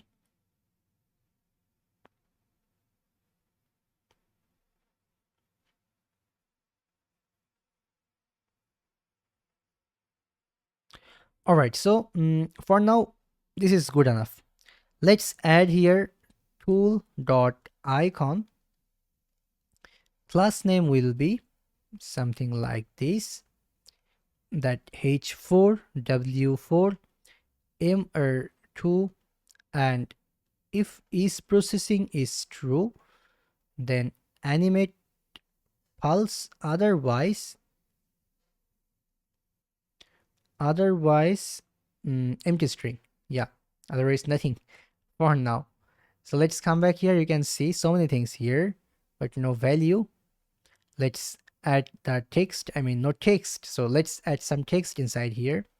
Div class name flex1 text left, another div with class name font medium, and that tool dot name. We can save it. Then tool dot has prompt, if it has any prompt. Let's add on div with class name text xs, opacity will be 70, and we can say requires prompt. We can save it. Let's come back here. You can see requires prompt. It's looking very beautiful. Now after this, here after this div, we can say is active if it's true, and is processing if it's false. Then we have to actually show here on mark that this is the active item. Okay, something like this, that's why. And for queue, meaning if it's in queue or if it's in processing, then we have to show different thing. You can just read one by one. Yeah, that's it. Our motion div work is done. Now we have to start to work for our main canvas. Okay, the main upload or editing canvas, we can say. So let's add here motion.div with these actually values. Yeah, now here we need a new component called canvas editor. This is our canvas editor, right? So canvas editor, it's also kind of big component, completely makes sense. Let's come back in this editor. Let's create canvas editor.tsx rfce and canvas editor. We can save it. Let's import canvas editor from here, and we have to send here few parameters like original image, processed image, and is processing state. Okay, so in this canvas editor we're gonna receive these parameters. Let's create on basic interface here, something like this. Let's save that and come back here, and then we're gonna receive this original. Let's do one thing. Let's add this name, this interface name, that canvas editor props. Then you can see it will give right now suggestion original image, processed image, and each processing. Yeah, done. Now here we need to use state hook, something like this. Import from React that show comparison and set show comparison. Then we need another function for slider movement. That slider movement, what we did inside our that hero component or section, we can say. If there is no original image, it means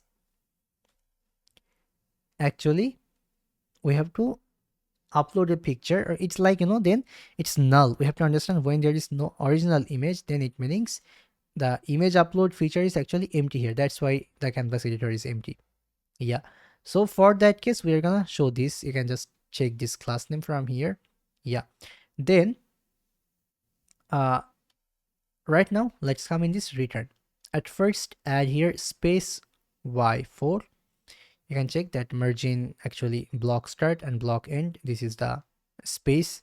Then we need our main canvas. So canvas, then here let's add motion dot div.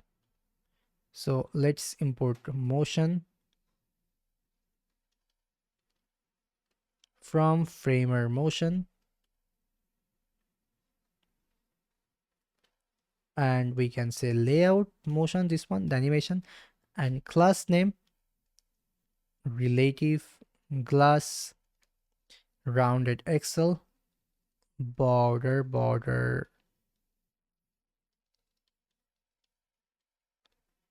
card border, and overflow hidden aspect auto, I guess. No, it should be 4:3. Yeah, this is on actually canvas editor, that's why like it should be 4:3 in the aspect ratio. Now inside here we can say is processing. If it's true, then add on d with class name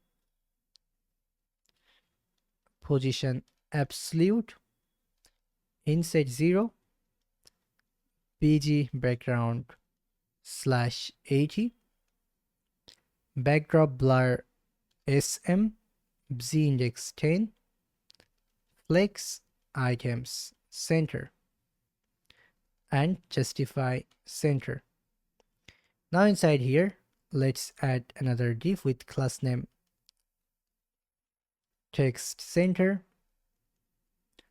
loader2 as icon, and class name will be something like this. You can just read one by one. So this is our canvas. You can see right now, you can see it clearly. Now after this is processing, after this icon, we can add some paragraph that AI is working, it's magic. This usually take a few seconds. Yeah. Now after this, show the comparison and processed image, then before and after comparison, right? We have to show to the user. Yeah, so let's add here on div with class name relative w full h full cursor u resize. Yeah. On mouse move, we have to call here handle slider move. Yeah. Now inside here, we're gonna show the original image at first. So original image, and then the processed image, we can say. Yeah. So processed image will be like this.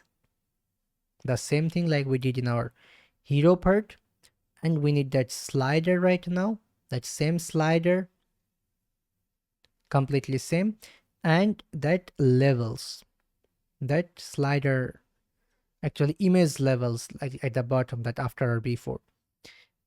Then here, otherwise, let's add on div with class name w full h full, and we just need to show on image that single image view. Okay, that processed image or original image, then processed or original, then this is the like class name. Now overlay controls, we're not gonna add all the controls here. It will look bad. That's why few controls will be here, like some options for editing the picture. So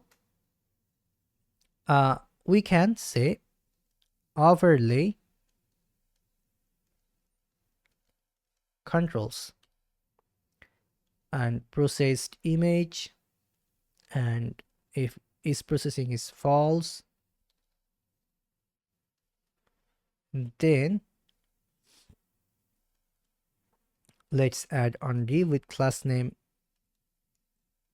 absolute top 4 right 4 button, and here something like this. Button should end here. Inside this, at first here, let's add to variant will be outline, and crazy big class name, you can just see from here. Size will be sm, on click will be something like this. Now inside here we can say show comparison. Okay, hide compare or show compare. We need eye off and eye icon from Lucid React. We can save it right now. Yeah, after this, here we need status for the AI workflow. Okay, so text center, we can say is processing. If it's true, then show on paragraph that text sm and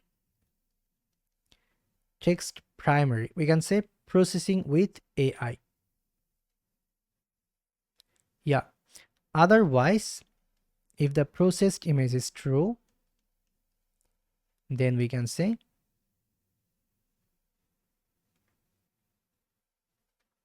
magic applied, compare or export your result. Here we can add the text sm, text primary. Otherwise, finally, we can say that select a tool to start editing. Something like this. Yeah. Okay. This time you can see, just a minute, let me give one reload. No, we have to add those extra filters from not from here. From our editor, we have to do that. Okay. Our canvas editor work is actually done. It's actually done, we can say. Yeah. It's fully done, the canvas editor work. Right now, in our this editor section, let's add secondary tools. Here we're gonna add another motion.div, something like this. On h4, that additional tools on div with class name like this. We can save it. Then inside here we have to do map for the secondary items, sorry, not items, tools. So secondary tools dot map, inside here that same is active, is processing, is queued, and is disabled. What we did for the first tools, that like this one, primary tools. Then we're gonna return it, and inside return we can say button, and the key will be tool.id. There is something wrong on minute. Yeah, we didn't finish it, sorry. No.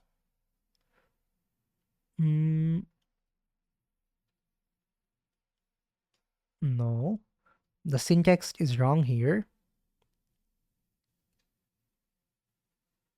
It should be something like this. Yeah, now perfect. Now in this button, after this key, let's add variant, size, class name, on click, disabled, and title like this. Okay, so many things I know, but one by one let's add all of this.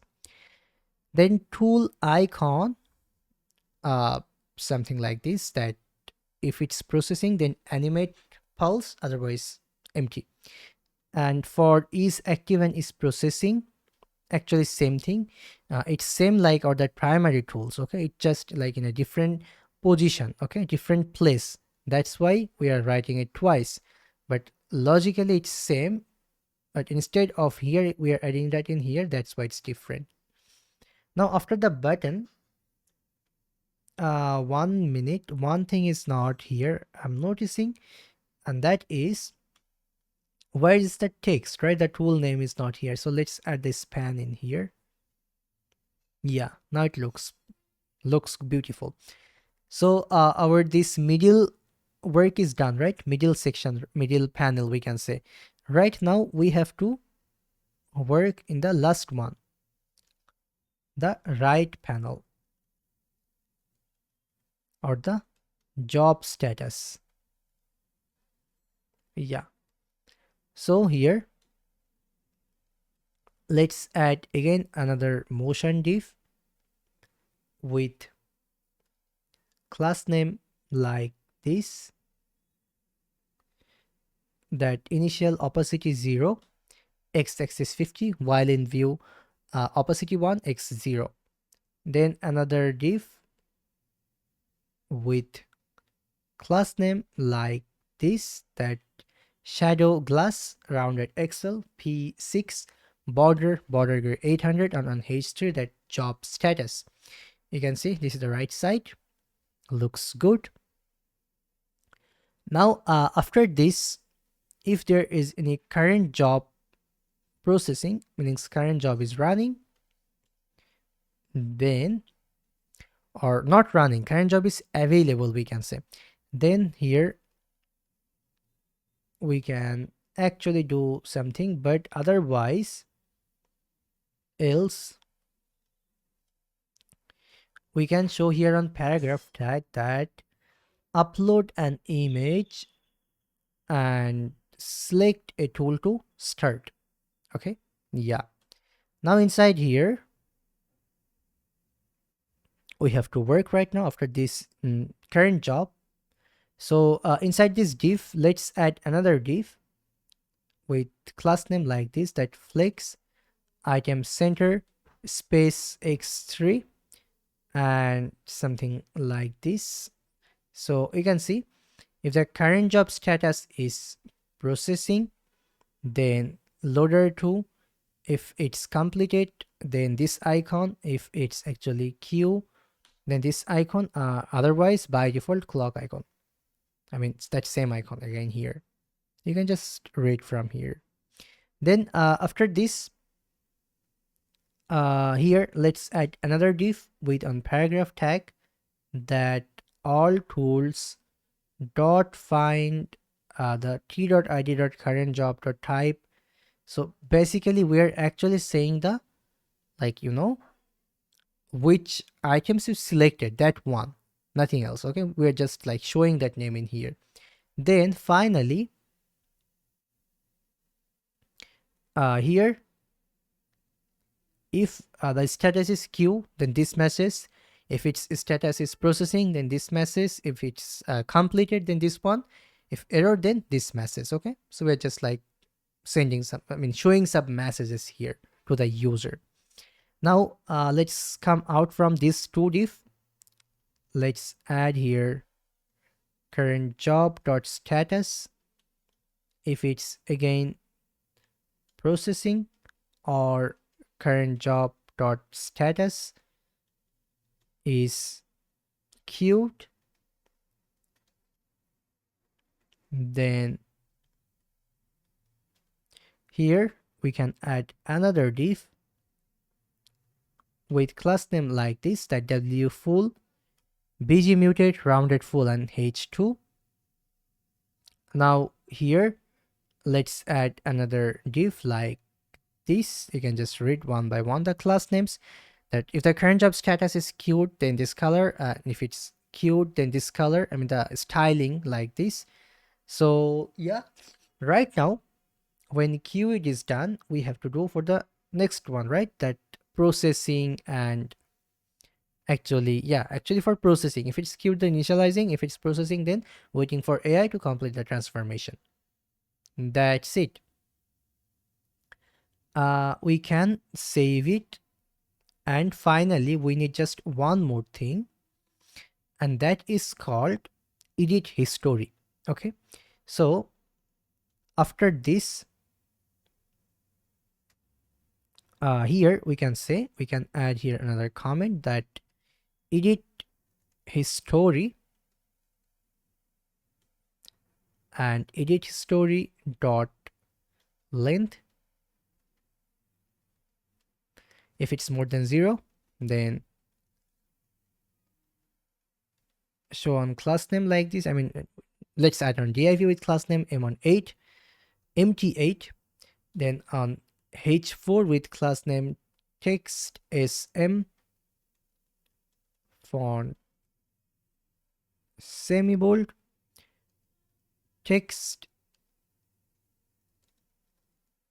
foreground and mb3. Inside here we can say recent edits, and we can save it. So since our edit history is 0, that's why it's not showing here. After this h4, let's add another div with class name space y2. Inside here, let's add another div with key. 1 minute, I did a small mistake. Let me card this, and let's add here edit history dot map that job as a parameter. Now in here in this key we can say job dot id.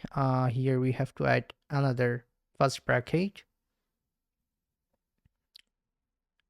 and then you have to finish it like this. Yeah, so job.id, and here we have to add class name like this, that flex item center space x2 and text sm. Yeah, now inside here we can add check circle icon with class name haste3 w3 text primary flex shrink 0, we can say. Yeah, so flex shrink 0. Now after this we can add on span with class name text mutate foreground and capitalize. Inside here we can say job dot type dot replace all the hyphen with an empty space. Yeah, we can save it, and let's come back here. Here we go. Just a minute, let me give one reload. Actually we are saying that edit history, so definitely we don't have any edit history, that's why it's showing nothing right now, but after having any edit history definitely it will show that in here. Now after this one, after here, before finishing this div, we have to add on download button. So picture download button, and it will be only available when we have any processed image. Okay, the image is processed, so we can actually let the user to download it.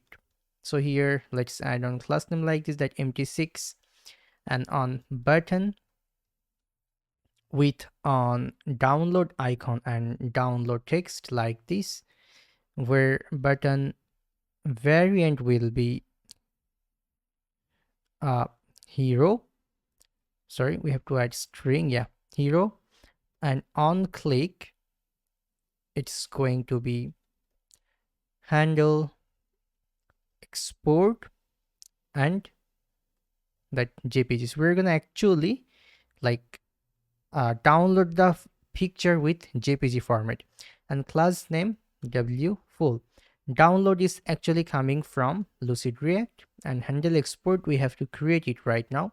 This is actually on function. Let's come back here and let's create it.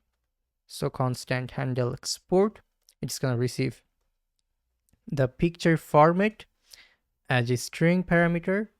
If there is no processed image, then return the function, otherwise save as. So this is actually we need on library for this.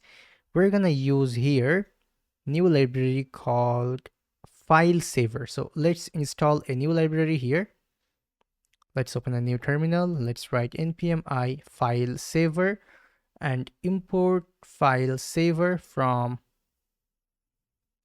file saver. Yeah, there is something wrong. No, what's wrong here? Okay, they're suggesting us to install the type version. No problem, we can do it right now. So npm I save div, and this types file saver. Yeah, error again.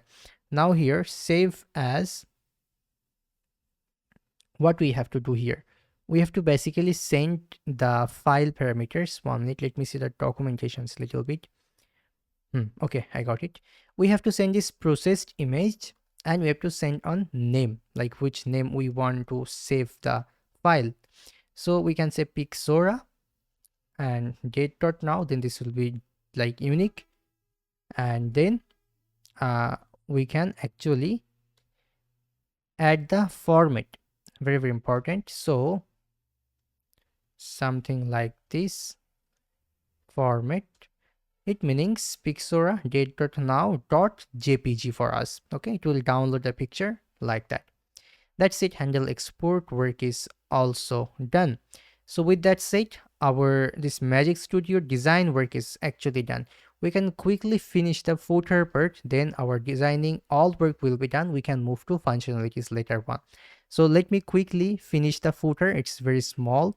So let's actually come back here and let's write footer.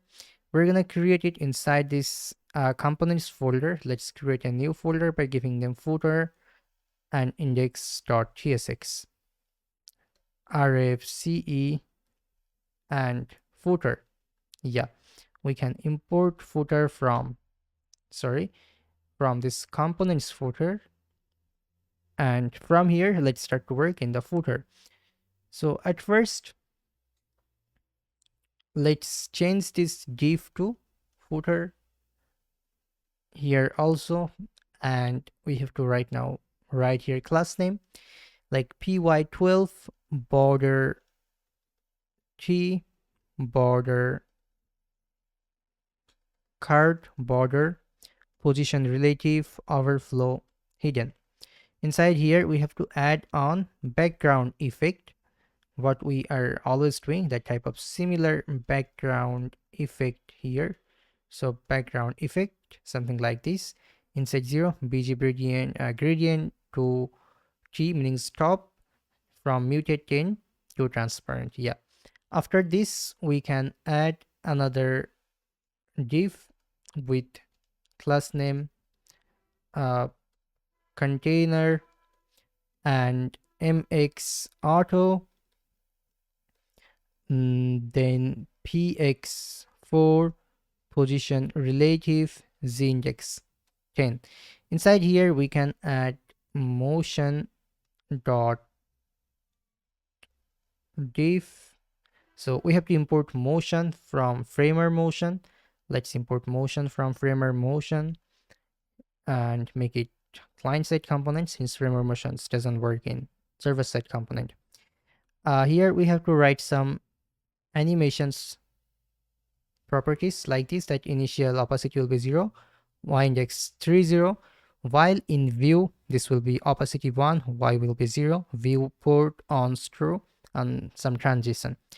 After this we have to add our logo, that same logo. So that same logo, which one we are using in header, that everything same, you can see. We could make it as component also, since this is similar everywhere. You can notice this is the Pixora AI, same logo. Now after this we can add descriptions. So after this div we can add these descriptions, that transform your photos with AI powered editing tools, remove backgrounds, enhance quality, and create stunning visuals in seconds. You can just read that from here, and it's looking really beautiful. Now after this we can add another like promotional line. We can say something that made with love with an heart icon from Lucid React, that made with love for creators everywhere. These are the class names. You can see it's very basic. Now the last one, the last message, and that is our copyright message. So copyright message, something like this, that 2025 Pixar AI, all rights reserved, and this is the copyright message. Yeah, like this. That's it. Our footer work is actually done. As I said earlier, it's not any big component, and we really finished it pretty fast. Right now, what next? Since our all static work is done, it's time to make it dynamic. And one thing I just want to show you, that it's fully responsive. You can see it's really fully responsive, mobile responsive. Everything looks pretty solid and pretty beautiful, I would say. Yeah, so right now what next? Let's go to ImageKit and let's implement ImageKit in our application. So let's open imagekit.io, or you'll find on a link in the video description box. You can click there and it will take you to ImageKit website. So from there you have to create an account if you don't have any account. So again, just click from the description box, it will like automatically redirect you in here. For me, I do have account, that's why I'm just doing login in my account. So I'm doing login in my account, and from here for you, not for only you, for us, we have to go to this developer options. From here, let's copy this public key. Let's come back here in this .env, and here let's create ImageKit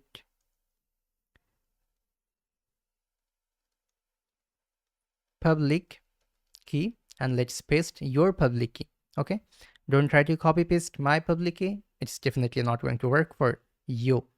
So yeah, after this we have to add ImageKit private key, the most important one.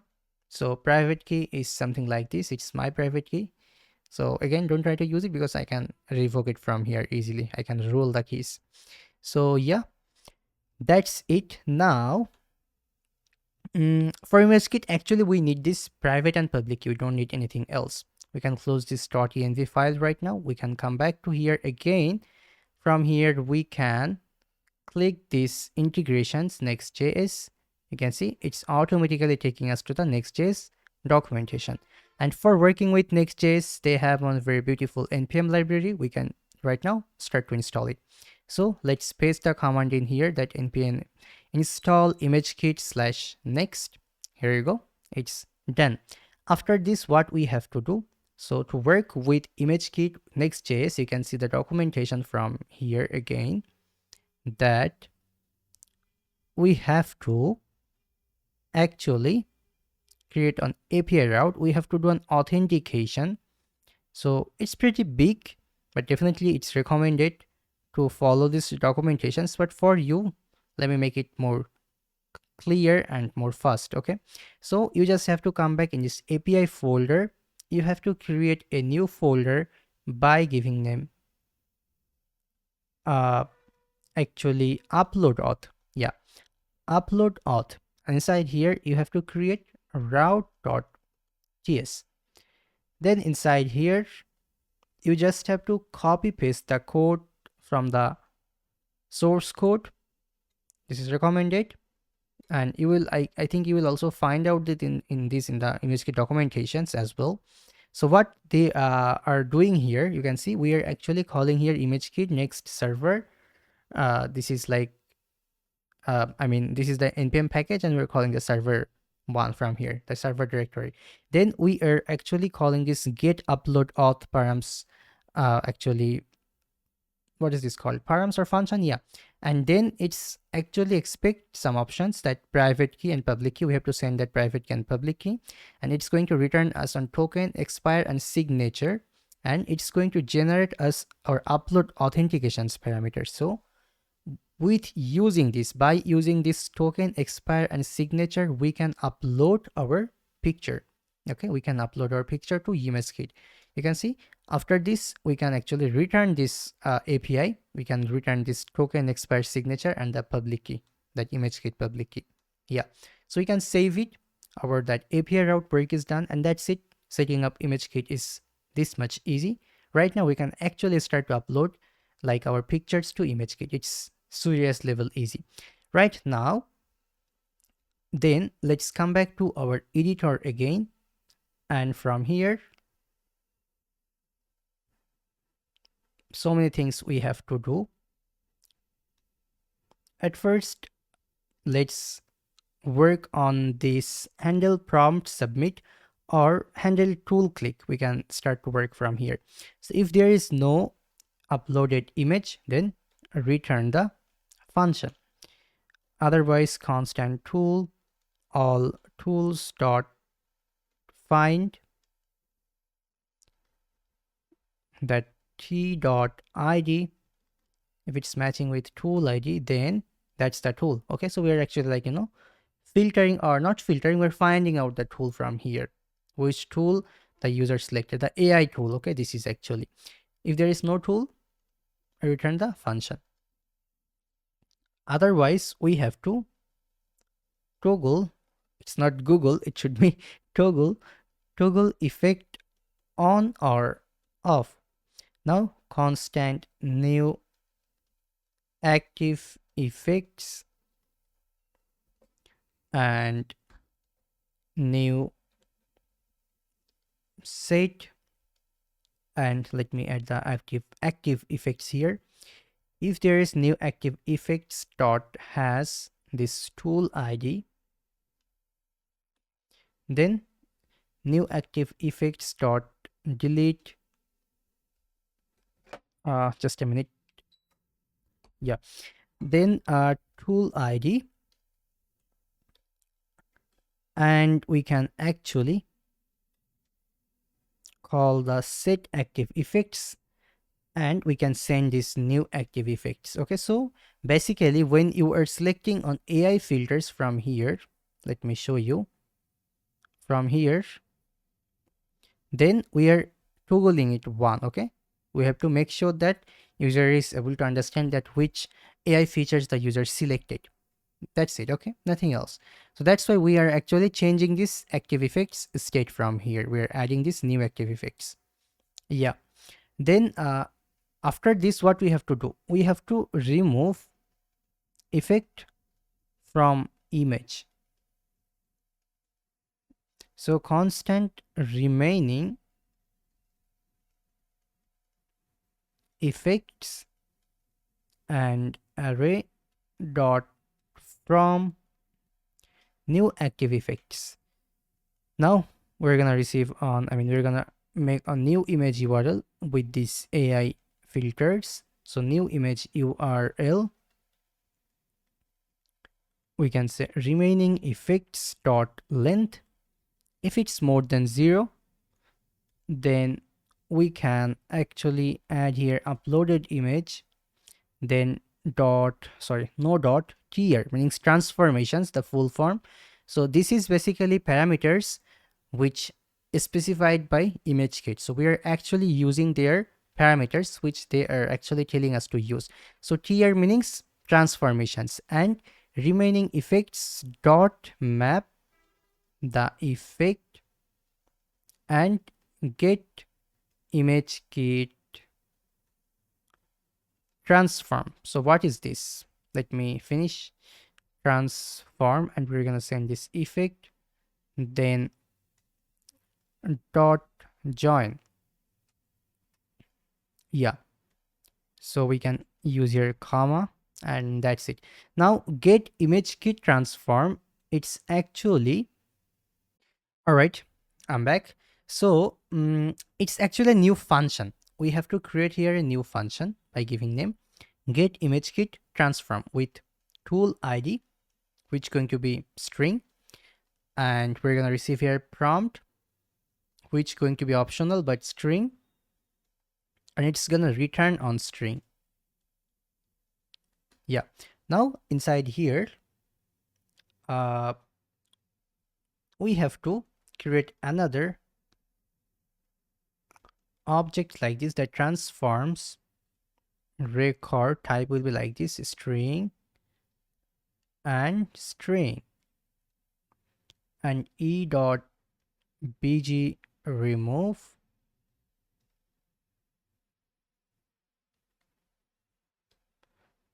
it's going to have that e.bg remove.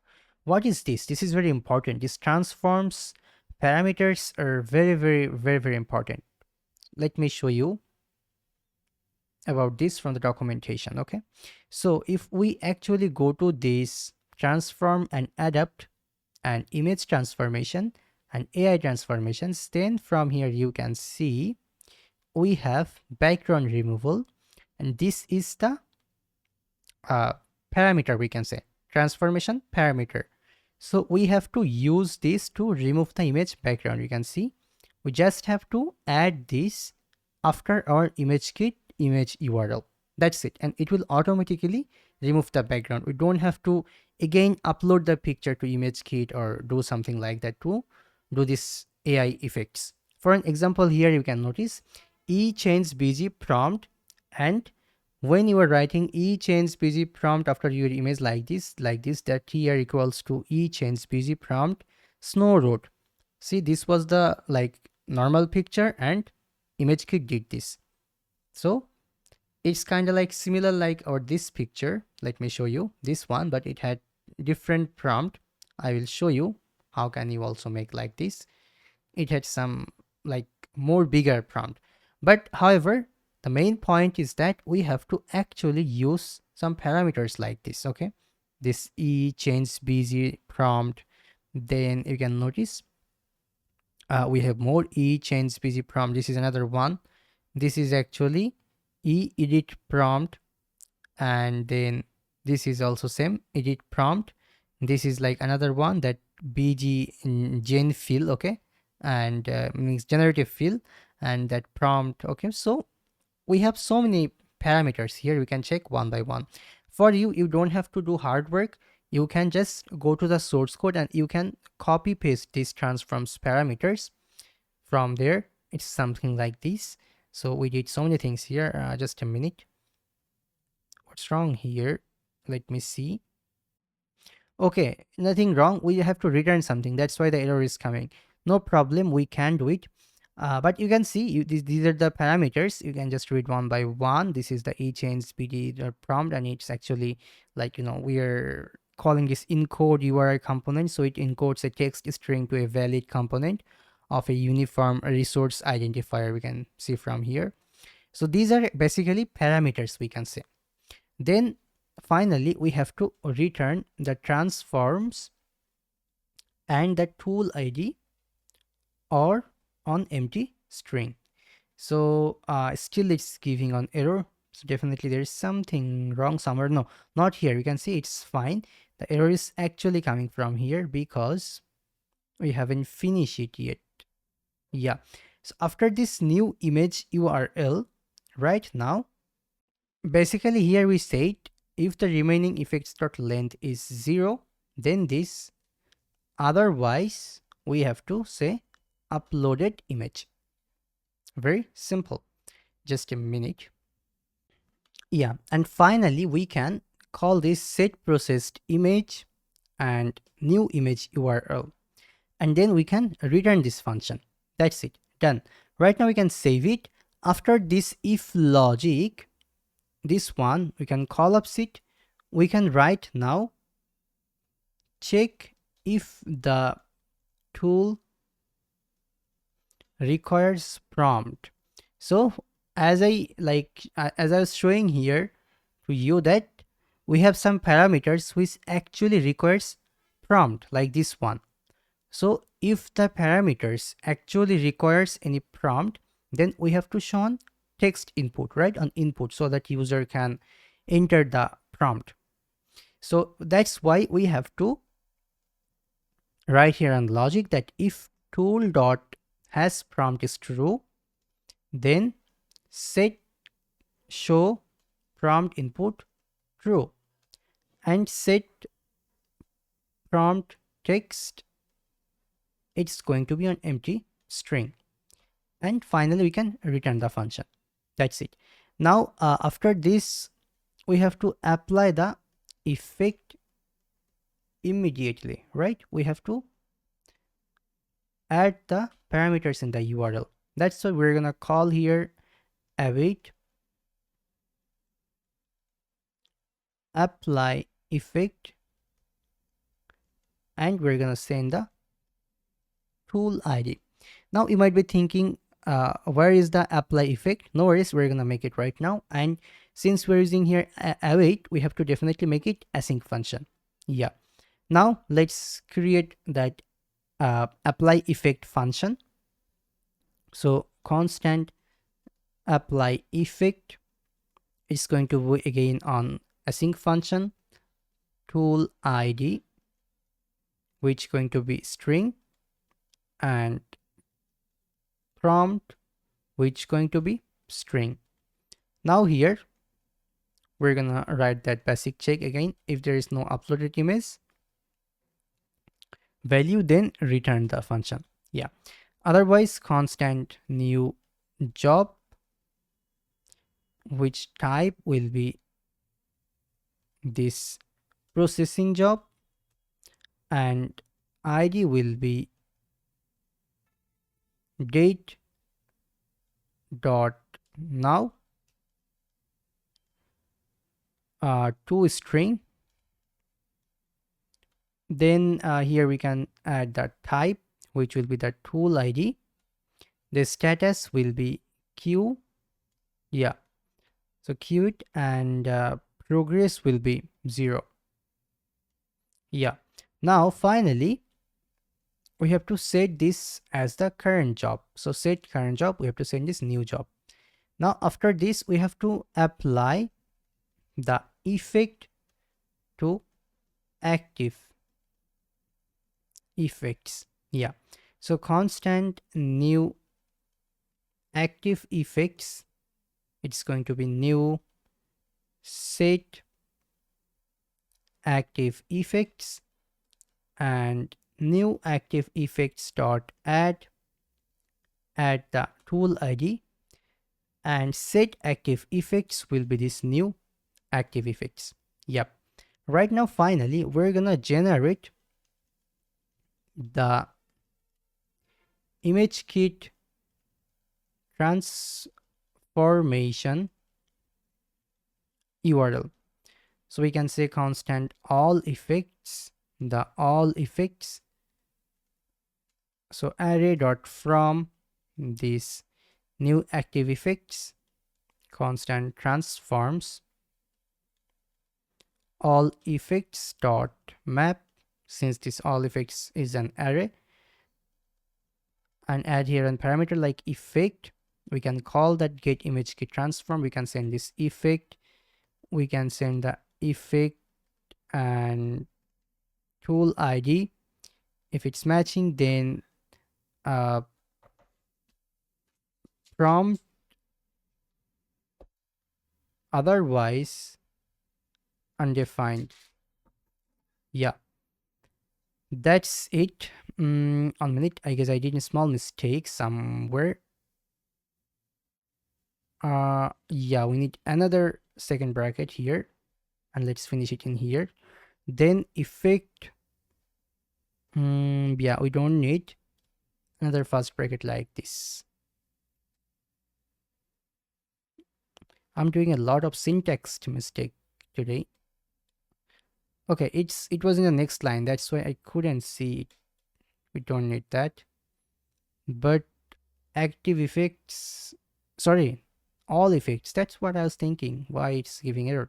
This all effect is an error. Yeah, instead of all effects, I added here active effects. However, fine. Now we're having the new image URL right now. Okay, so new image URL, which will be very simple, this uploaded image and the transformations, the tier, and this transforms dot join, and we don't need this optional chain here anymore, dot join, and like remove all the space from here. Yeah, like this. So that's it. Right now we need to add here a try catch statement, and we have to start pulling the AI transformation URL. Why we are doing this, let me explain. At first, let me write it. So we're gonna actually pulling the AI transformations URL to check when it's complete. It means actually when we're writing this tr and writing the like parameter, definitely instantly it's not going to apply the AI features. It will take some time, which completely makes sense, because applying AI features, it includes hardware processing system, right? That's why definitely we have to wait for some times, but we don't have that loading parameter somewhere. That's why we're going to actually send request to that image. When we will see, I mean, not to the original image, we're going to send request to that this tier one. Okay, tier means the transformations one. So when the transformation image is responding, it means the image processing done. But when it's not responding, it means it's still processing. That's why we're gonna send on pooling request. Okay, we're gonna send multiple requests to check it, that when the image processing is actually done. So here we can say if previous is available, then prev and dot status should be processing, progress will be 10, otherwise null. Yeah, now let attempts, which going to be 0, and constant maximum attempts. So we cannot do it like, for unlimited time, right? That's not any like real solution. So highest 5 minutes. We can say highest 5 minutes. 5 minutes maximum and 5 seconds intervals, meaning after every 5 seconds we're gonna check it. Is the image ready or not? Then full interval, and we can say 5000 milliseconds, which means 5 seconds or 5k ms. Yeah. Now constant pull image kit, we're gonna create an async function here which gonna respond or return on promise, which type will be on boolean. Yeah. Now let's call that attempts plus plus and add here another try catch statement. So in the try part we can say constant response await fetch this new image URL, method will be head. So it's basically only check headers, don't download image, right? We don't need to download the image, we're gonna just check the headers. Cache, definitely the image cannot be cache, so no cache. Don't use cached version, it's a problem because we're actually checking the image availability, the like AI transformations availability, that updated image. Now if the response is okay, it means the image is right now ready to serve, right? We can say AI transformation is complete. Yeah. And we can call this set processed image, this new image URL we can pass. We can say the current job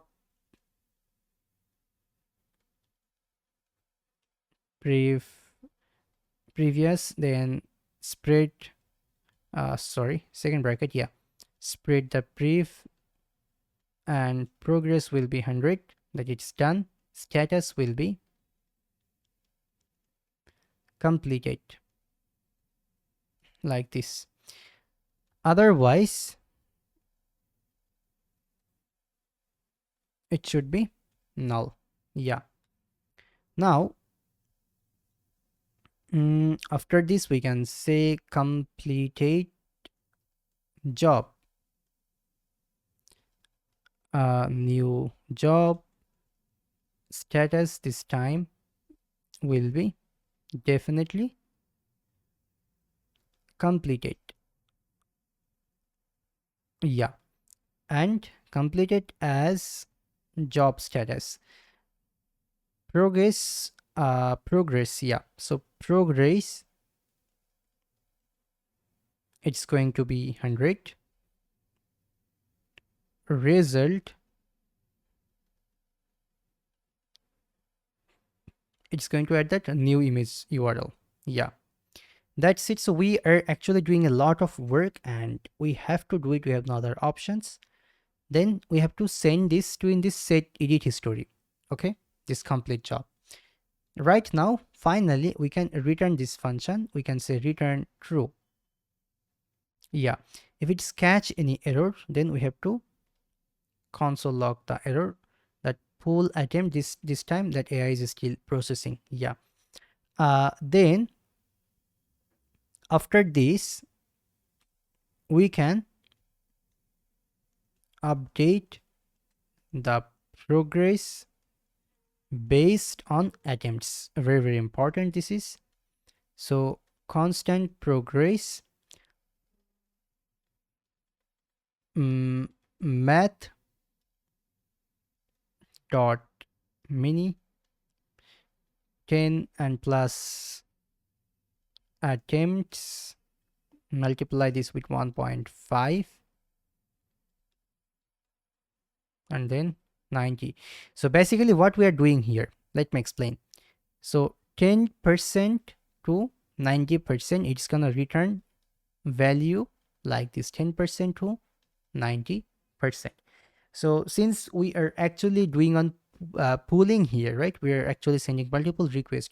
We don't have that real time, like we can say loading status bar, right, the per sentence. That's why we are actually updating the per sentence based on the pooling like number. Like first time, okay, 5% or 10% done. Next time, then like 10 or 20% done, something like that. I hope you understand what I mean. Then set current job. We have to send this brief and that brief and this progress. Otherwise, no. Yeah. If the attempts is more equals to actually maximum attempts, then it means timeout mark as complete anyway.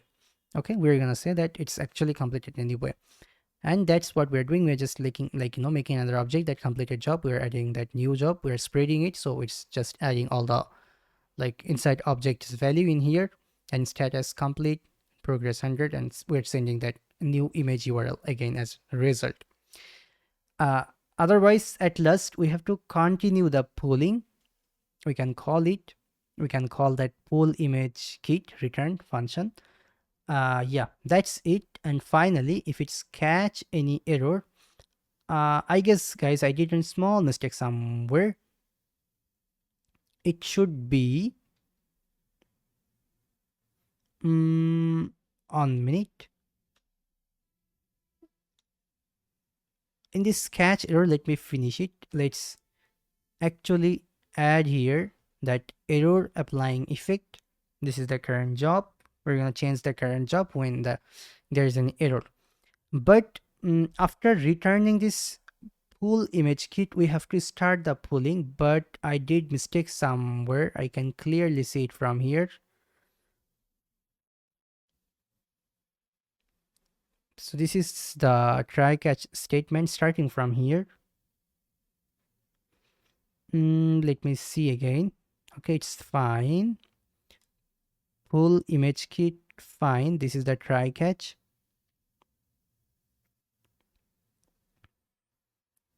Okay, I guess I found the mistake.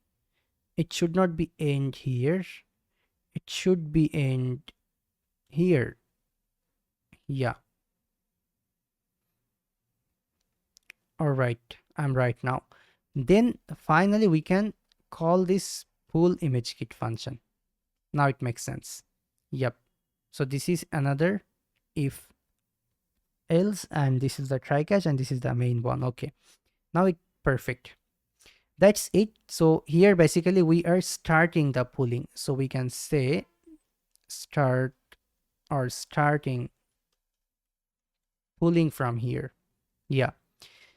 Now a lot of work done, but still we have to do some more work. This apply effect function is pretty big and it's done. This handle tool click is also done. This handle prompt submit is not done yet, so let's make it right now. Here we're gonna say if the prompt text is empty string, then we're gonna return the function. Otherwise we have to find the tool which one the user clicked, right? So we can actually just like find it from that all tools array with the tool ID. Okay, so from here you can see t.id, we're doing that in here. And then finally we can apply the effect. So we can call that apply effect. It's giving an error because we have to make it async function. Then we can send the tool.id the prompt text and set show prompt input false and set show prompt. Let's make it empty string. That's it. And apply effect, that's actually done right now. What is not done yet? Let me see. Everything done, I guess.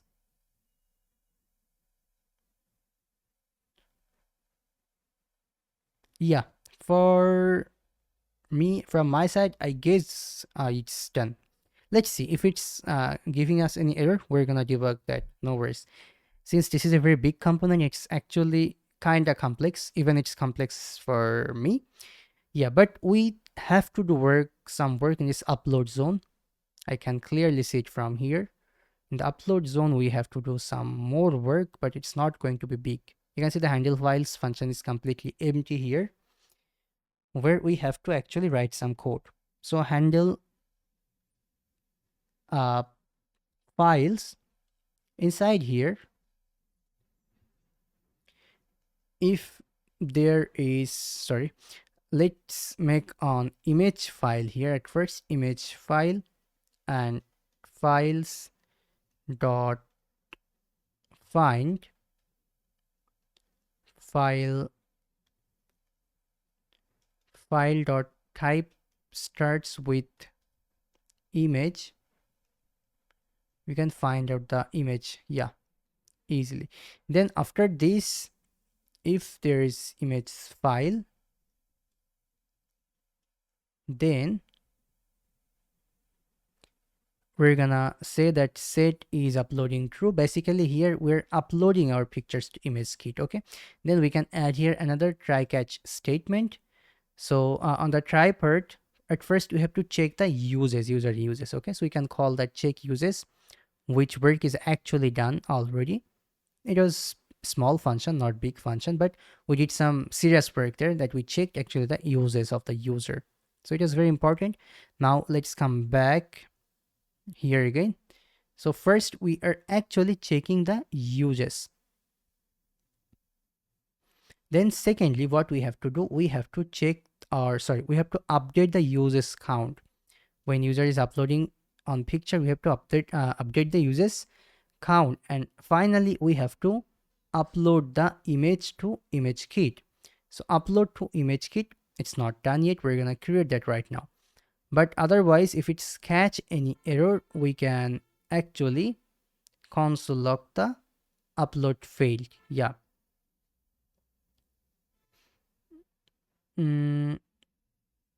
Yeah, and otherwise, finally, most important, finally, sorry, finally is actually here. So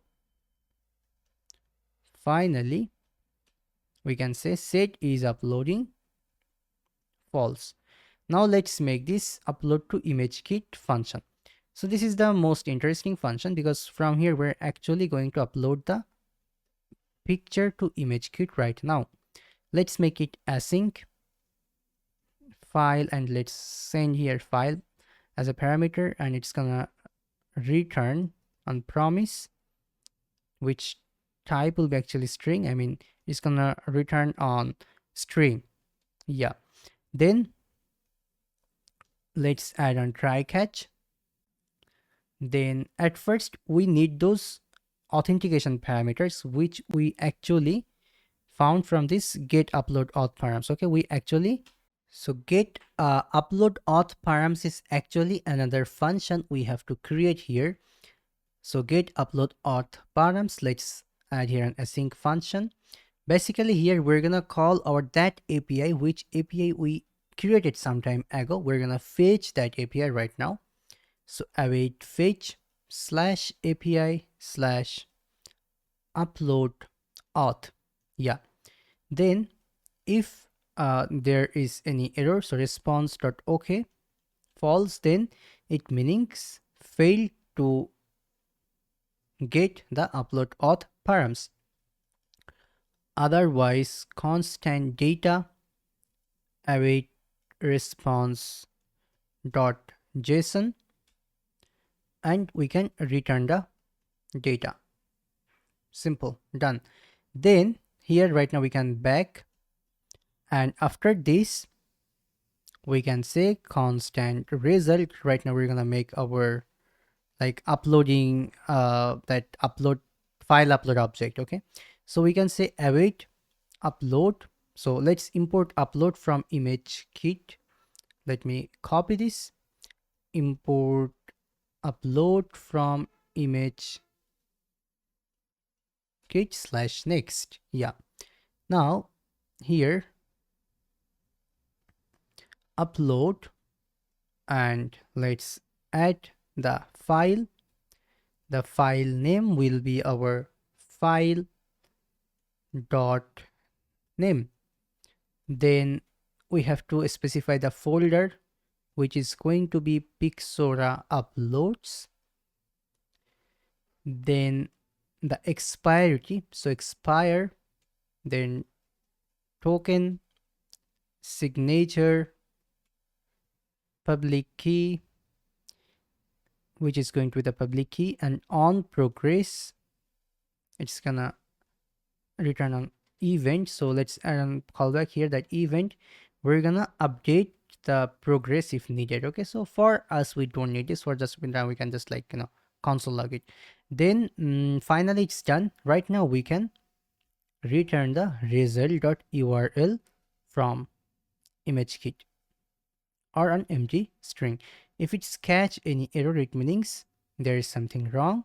Like we can add here also on basic checking one. Okay, like if the error instance of is ImageKit invalid request error, means invalid upload request.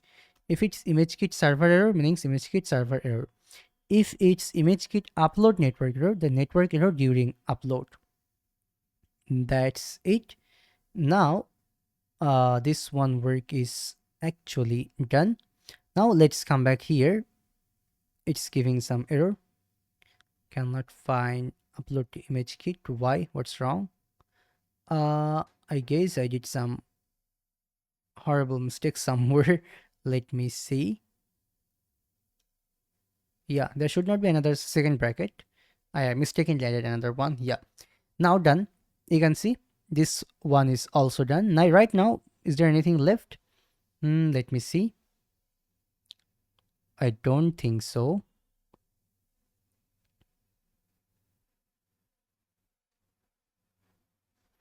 Yeah, actually this is fine for now. Upload zone and modules, I mean this editor is also ready to use.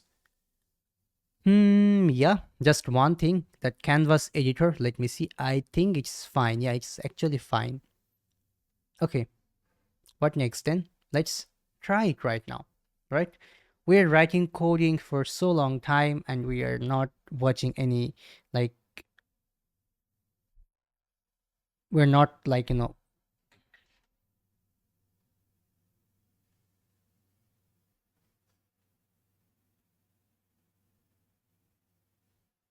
we're not watching any progress, but this time let's see the progress. So when I am suppose uploading on picture like this, it's right now saying uploading to cloud, and here you go. You can see the image is actually uploaded to ImageKit. Let me show you. Let me go to media library, Pixura upload, and here you go. You can see the image is in here. So it's actually uploaded the picture in ImageKit. You can even open this image and you can see this is actually inside ImageKit. Right now, let's add on AI filters. Let's say remove background. AI is working. Definitely, it will take some time to apply the AI filter. All right, you can see it's done. And it was actually not very slow, also not so fast. Definitely, it will take some time since it's actually like, processing the image. That's why. Okay. So you can see it's right now looking perfect. This is the comparison. It's really looking very perfect. You can also add here some other like filters. You can definitely test that one by one. Or even we can hit this download and here you go. This is the downloaded image. You can see no background here in this picture. So it's basically working very well. And here you can see I already added, I used it for one time. So I can use it for more 2 times for free. After using it for 3 times, when we are going to upload any picture, it's going to add like it's going to show us on model, on payment model. That uses limited. Right now you have to actually subscribe our paid or pro version. So for that we have to right now do some work. We have to right now implement that Stripe subscriptions and uses based subscription. So our actually logic is done. We just have to do some little bit of work, and let me show you that right now. In this editor, everything seems fine here. We have to right now go to this upload zone component. So let's open this upload zone. From here, at the end of everything in this payment model, we have to right now call our payment model component, which is not done yet. So we have to right now create this payment model. So let's do it right now. Payment model. Let's copy the name and we're gonna create it inside this components folder. We're gonna create here a new folder by giving them models, and we can say payment model.tsx. Yeah, we can add here use client, or we can even skip it because we're gonna use it inside this like upload zone. That's why. So let's say rfce and payment model. Let's save it. Let's import payment model.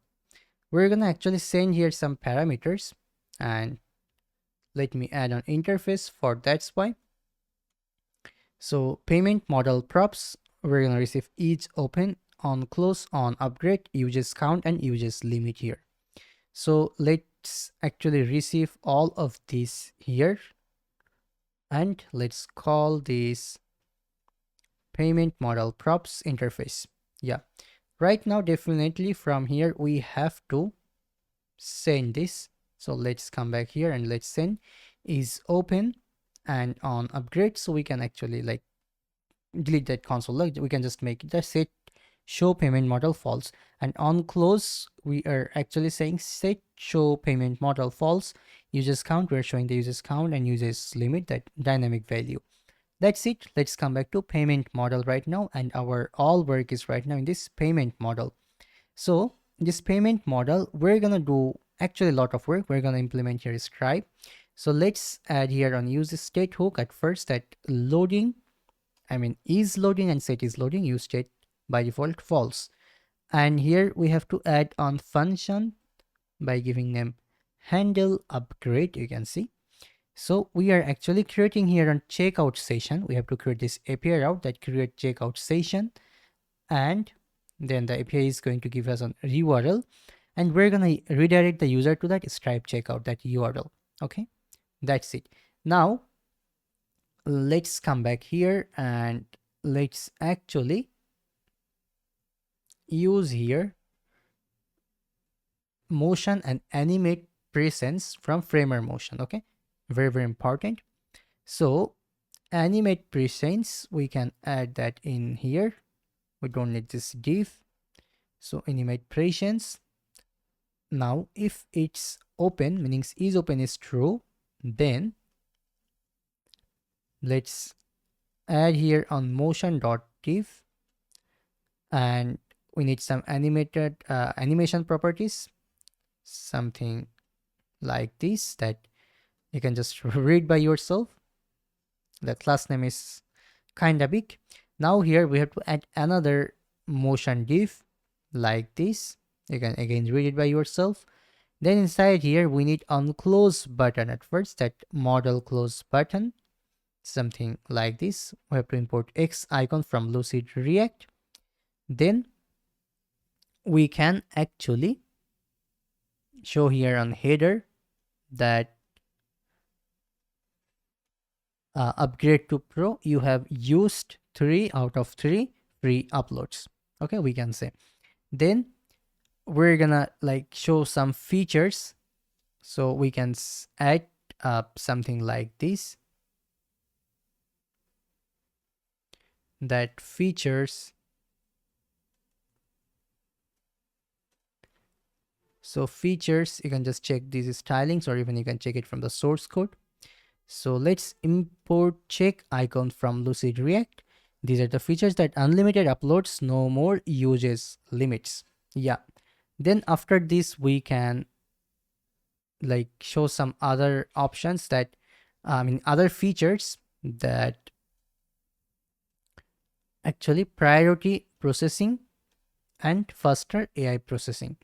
Then we can show some other AI features like premium effects and access to advanced AI tools. Then finally, out of this div, we can show the pricing plan. Okay. So pricing, something like this, that pro plan with just $19 per month. And then we're gonna add that action buttons. Okay, action buttons means that purchase buttons. So let's go out from this pricing div and let's add that action button. So let's import button from UI button, and then everything's fine here. You can see looks good. When it's processing, is loading, then processing, otherwise start pro plan. Or we can add here like maybe later button, and then we can add here on footer. So then this will look actually more good, that by upgrading you agree to our terms of service and privacy policy. Yeah, that's it. Our payment model work is done here. This time we have to create this API checkout session. So let's do that right now. Let's come back here. Let's collapse everything. And let's come in this app folder, API folder, and let's create here a new folder by giving name create checkout session, and on route.js. Yeah, here we have to do some work. At first, let's import few things, that next request response from next server, and we have to right now install Stripe. So npm I Stripe, and then we're gonna call here Stripe, and we need our Stripe secret key. How we're going to get Stripe secret key and everything, I'm going to showing you after some time. Then we're gonna create here on async function by giving name post, because this is on post request function, I mean route, API route. Then next request. Now inside here we can add on try catch statement. This try part, we're gonna actually at first fetch our user informations, that logged in user informations, the way we always do. That token, we're actually searching for the token. The token is coming from our next auth. Then we're actually looking for the email, and we're searching the user informations with that email. Okay, now finally we have to create the Stripe checkout session. Very, very important. Right now we're gonna create the Stripe checkout session. So it's a little bit different. Let me show you what you have to do. Sessions await stripe.checkout.sessions.create. This is actually our Stripe price ID. Okay, this is for our subscriptions price ID. I'm gonna showing you after sometimes what you have to do and how you will get this Stripe price ID. And after it's done, we're gonna actually redirect our user to our home screen, but with the just on params that upgraded true, and this is the session ID, and the mode is subscription. This is the quantity 1, metadata, that user ID and email, and subscription data is this one. Yeah, finally we can return this session ID and that URL, so that we can like redirect our user to that URL. Then finally, if it's catch any error, we can say that Stripe checkout error, failed to create session. Right now, since this one is done, we have to do some more work. We don't need this Prisma client here. Yeah, let's do one thing. Let's go to Stripe right now. So I guess I am already logged in Stripe somewhere. Yeah, I am logged in here. So where's that? Okay, here it is. Sorry. So you can see I'm right now logged in my Stripe testing account. So be make sure that you're also going to your testing account. From here, you have to search for API keys and developer API keys. Just copy your publishable key and secret key. Don't try to copy my publishable key and secret key. Again, it's not going to work for you. So be make sure that you are copying your Stripe secret key. I don't think publishable key we need. So let's come back here in this .env, and let's add our publishable key and secret key here one by one. So yeah, actually let's add the publishable key too. At first add the secret key, and sorry, not twice, and next one is our publishable key. Yeah, then we need our Stripe price ID, another very important thing, and Stripe webhook secret. Okay, so how you are gonna get this price ID and webhook secret, let me show you one by one. So the secret key and publishable key, you are getting it from here. Now regarding the price key, this Stripe price ID, not key, you have to come back here. You have to search for actually product catalog. Okay, if it's coming for you here, very good. Otherwise, search for it. Then you have to create a new product. I do have one product here with this Pixora AI Pro, and here you can see the the price is $19 per month. This is the pricing. Let me show you the details. So when I'm clicking edit price, then I can show you clearly. It must need to be requiring, okay, not on off. Requiring meanings like subscription. And pricing model, flat rate, $19, include tax, automatic, and billing period monthly. After creating that, you will get on price ID. Okay, at first you have to create on products, and then you have to create on price. Very, very important. And you can copy the price ID from here. You can see copy price ID, or even you can create a new price ID if you want from here, that flat rate, and you can select your like currency and then how much you want, and then you can create the price. But we have the default one here, so we can copy this price ID from here, and we can actually add that in here. Again, don't try to use the same like my price ID, because when the secret key and the publishable key is different, this price ID is definitely not going to work. So yeah, now the last one is Stripe webhook secret. So this is very, very important. Here you have to basically run this, that Stripe login in your terminal. You have to press enter. You have to right now hit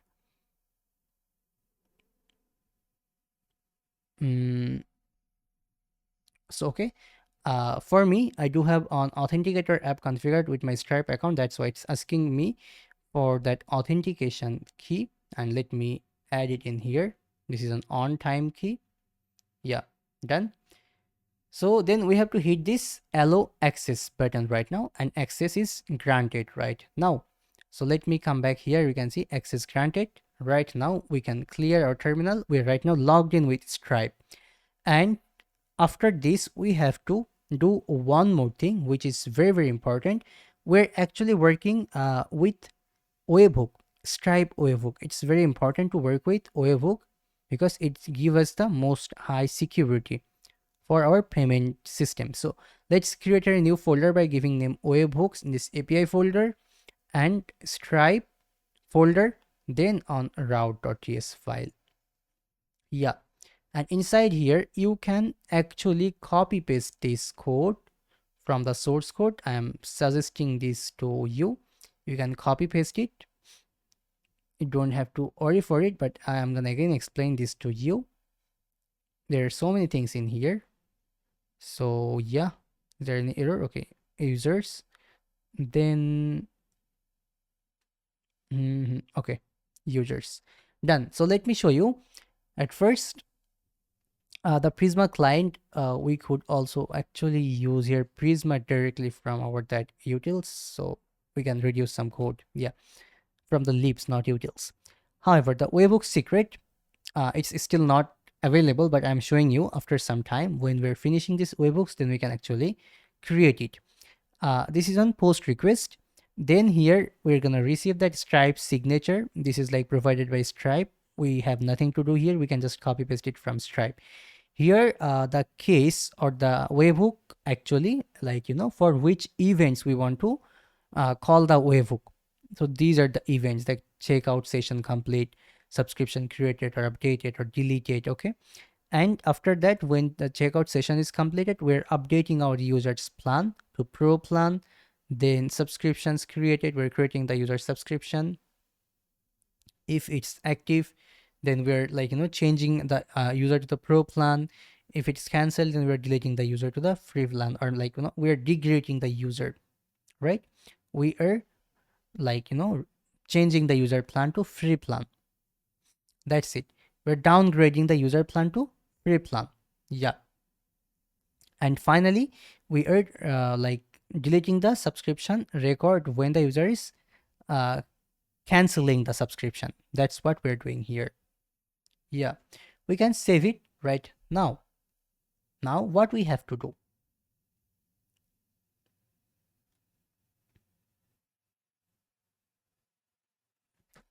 So it's done. Right now we have to write this, that scribe and listen and hyphen hyphen forward to localhost 3000 slash API slash webhook slash scribe. Be make sure that you're writing everything similar like this, and you have to press enter after this. When you are doing this, you will get on webhook secret. You can see this is your webhook signing secret. So just copy this from here and add it inside this .env. Again, after like running it every time, I guess it's going to be different for you. I mean, for every product. So be make sure that you're copying it from here and updating it inside your .env. Right now, you cannot close this terminal. Be make sure that you're not closing this Stripe terminal. You're not like clearing it or closing it. You're not killing it. That must need to be running. Yeah. Right now,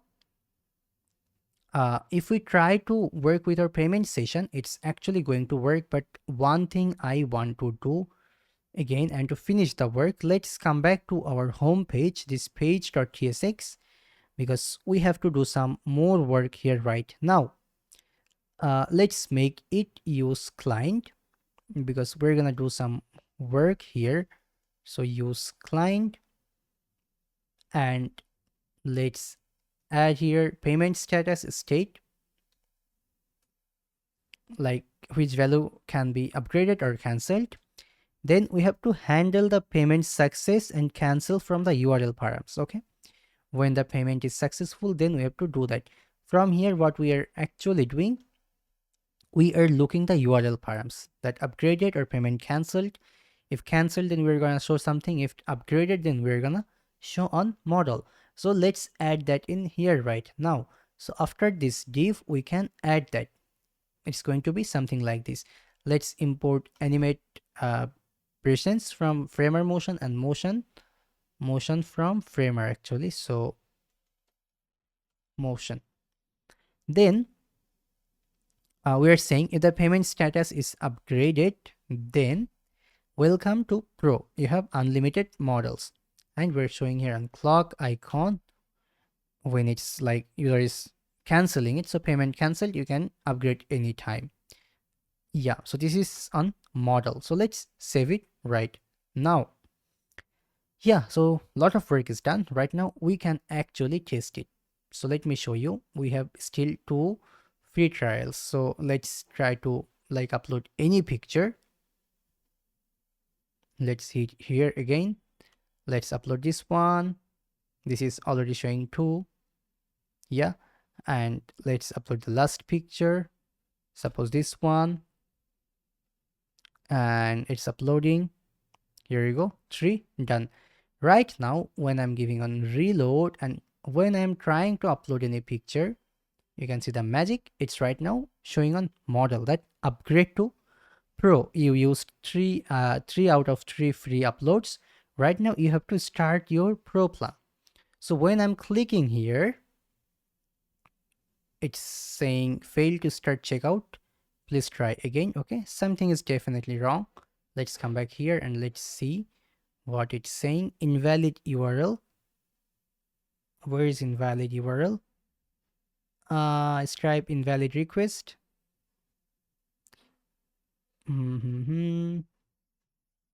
Okay, let's try to find out what's wrong. So basically we are sending that in here in this upload zone, payment model. Yeah, this is the create checkout session. This is the URL. URL is giving error. No worries. Let me try to see the Stripe secret key, publishable key. price ID, all looks good. Let me try to debug it, what's wrong. Alright guys, I found the error after doing some research. You can notice the error message clearly. It's saying invalid URL and explicit scheme such as HTTPS must be provided. If you come back to our that API code again, that API create checkout, you can notice process.env.nextAuth URL. But we actually don't have any Next.Auth URL inside our .env. You can see no Next.Auth URL. So what we have to do, very simple. After this Next.Auth secret, we can add Next.Auth URL by saying http localhost 3000. That's it, and it's done. So localhost 3000, then /upgraded, and then everything fine. So yeah, done. Right now what we can do, we can actually restart our server. So we can say npm run dev. Okay, let me write it, npm run dev. Let's come back here, give on reload. Let's try to upload any picture, and here you go, hit start pro plan. And this time you can notice it's redirecting us to checkout.stripe.com. It means it's actually working. Let's right now write on Stripe testing curve that 424242, and here on like anything, any future date, and here let's write any name, and we can hit subscribe. But before clicking subscribe, let me show you some interesting thing in here. Let me hit subscribe, and you can see it will actually send webhook response. You can see so many webhook response here, and the subscription payment is actually done. You can see it's actually done. Welcome to pro. You have right now unlimited access.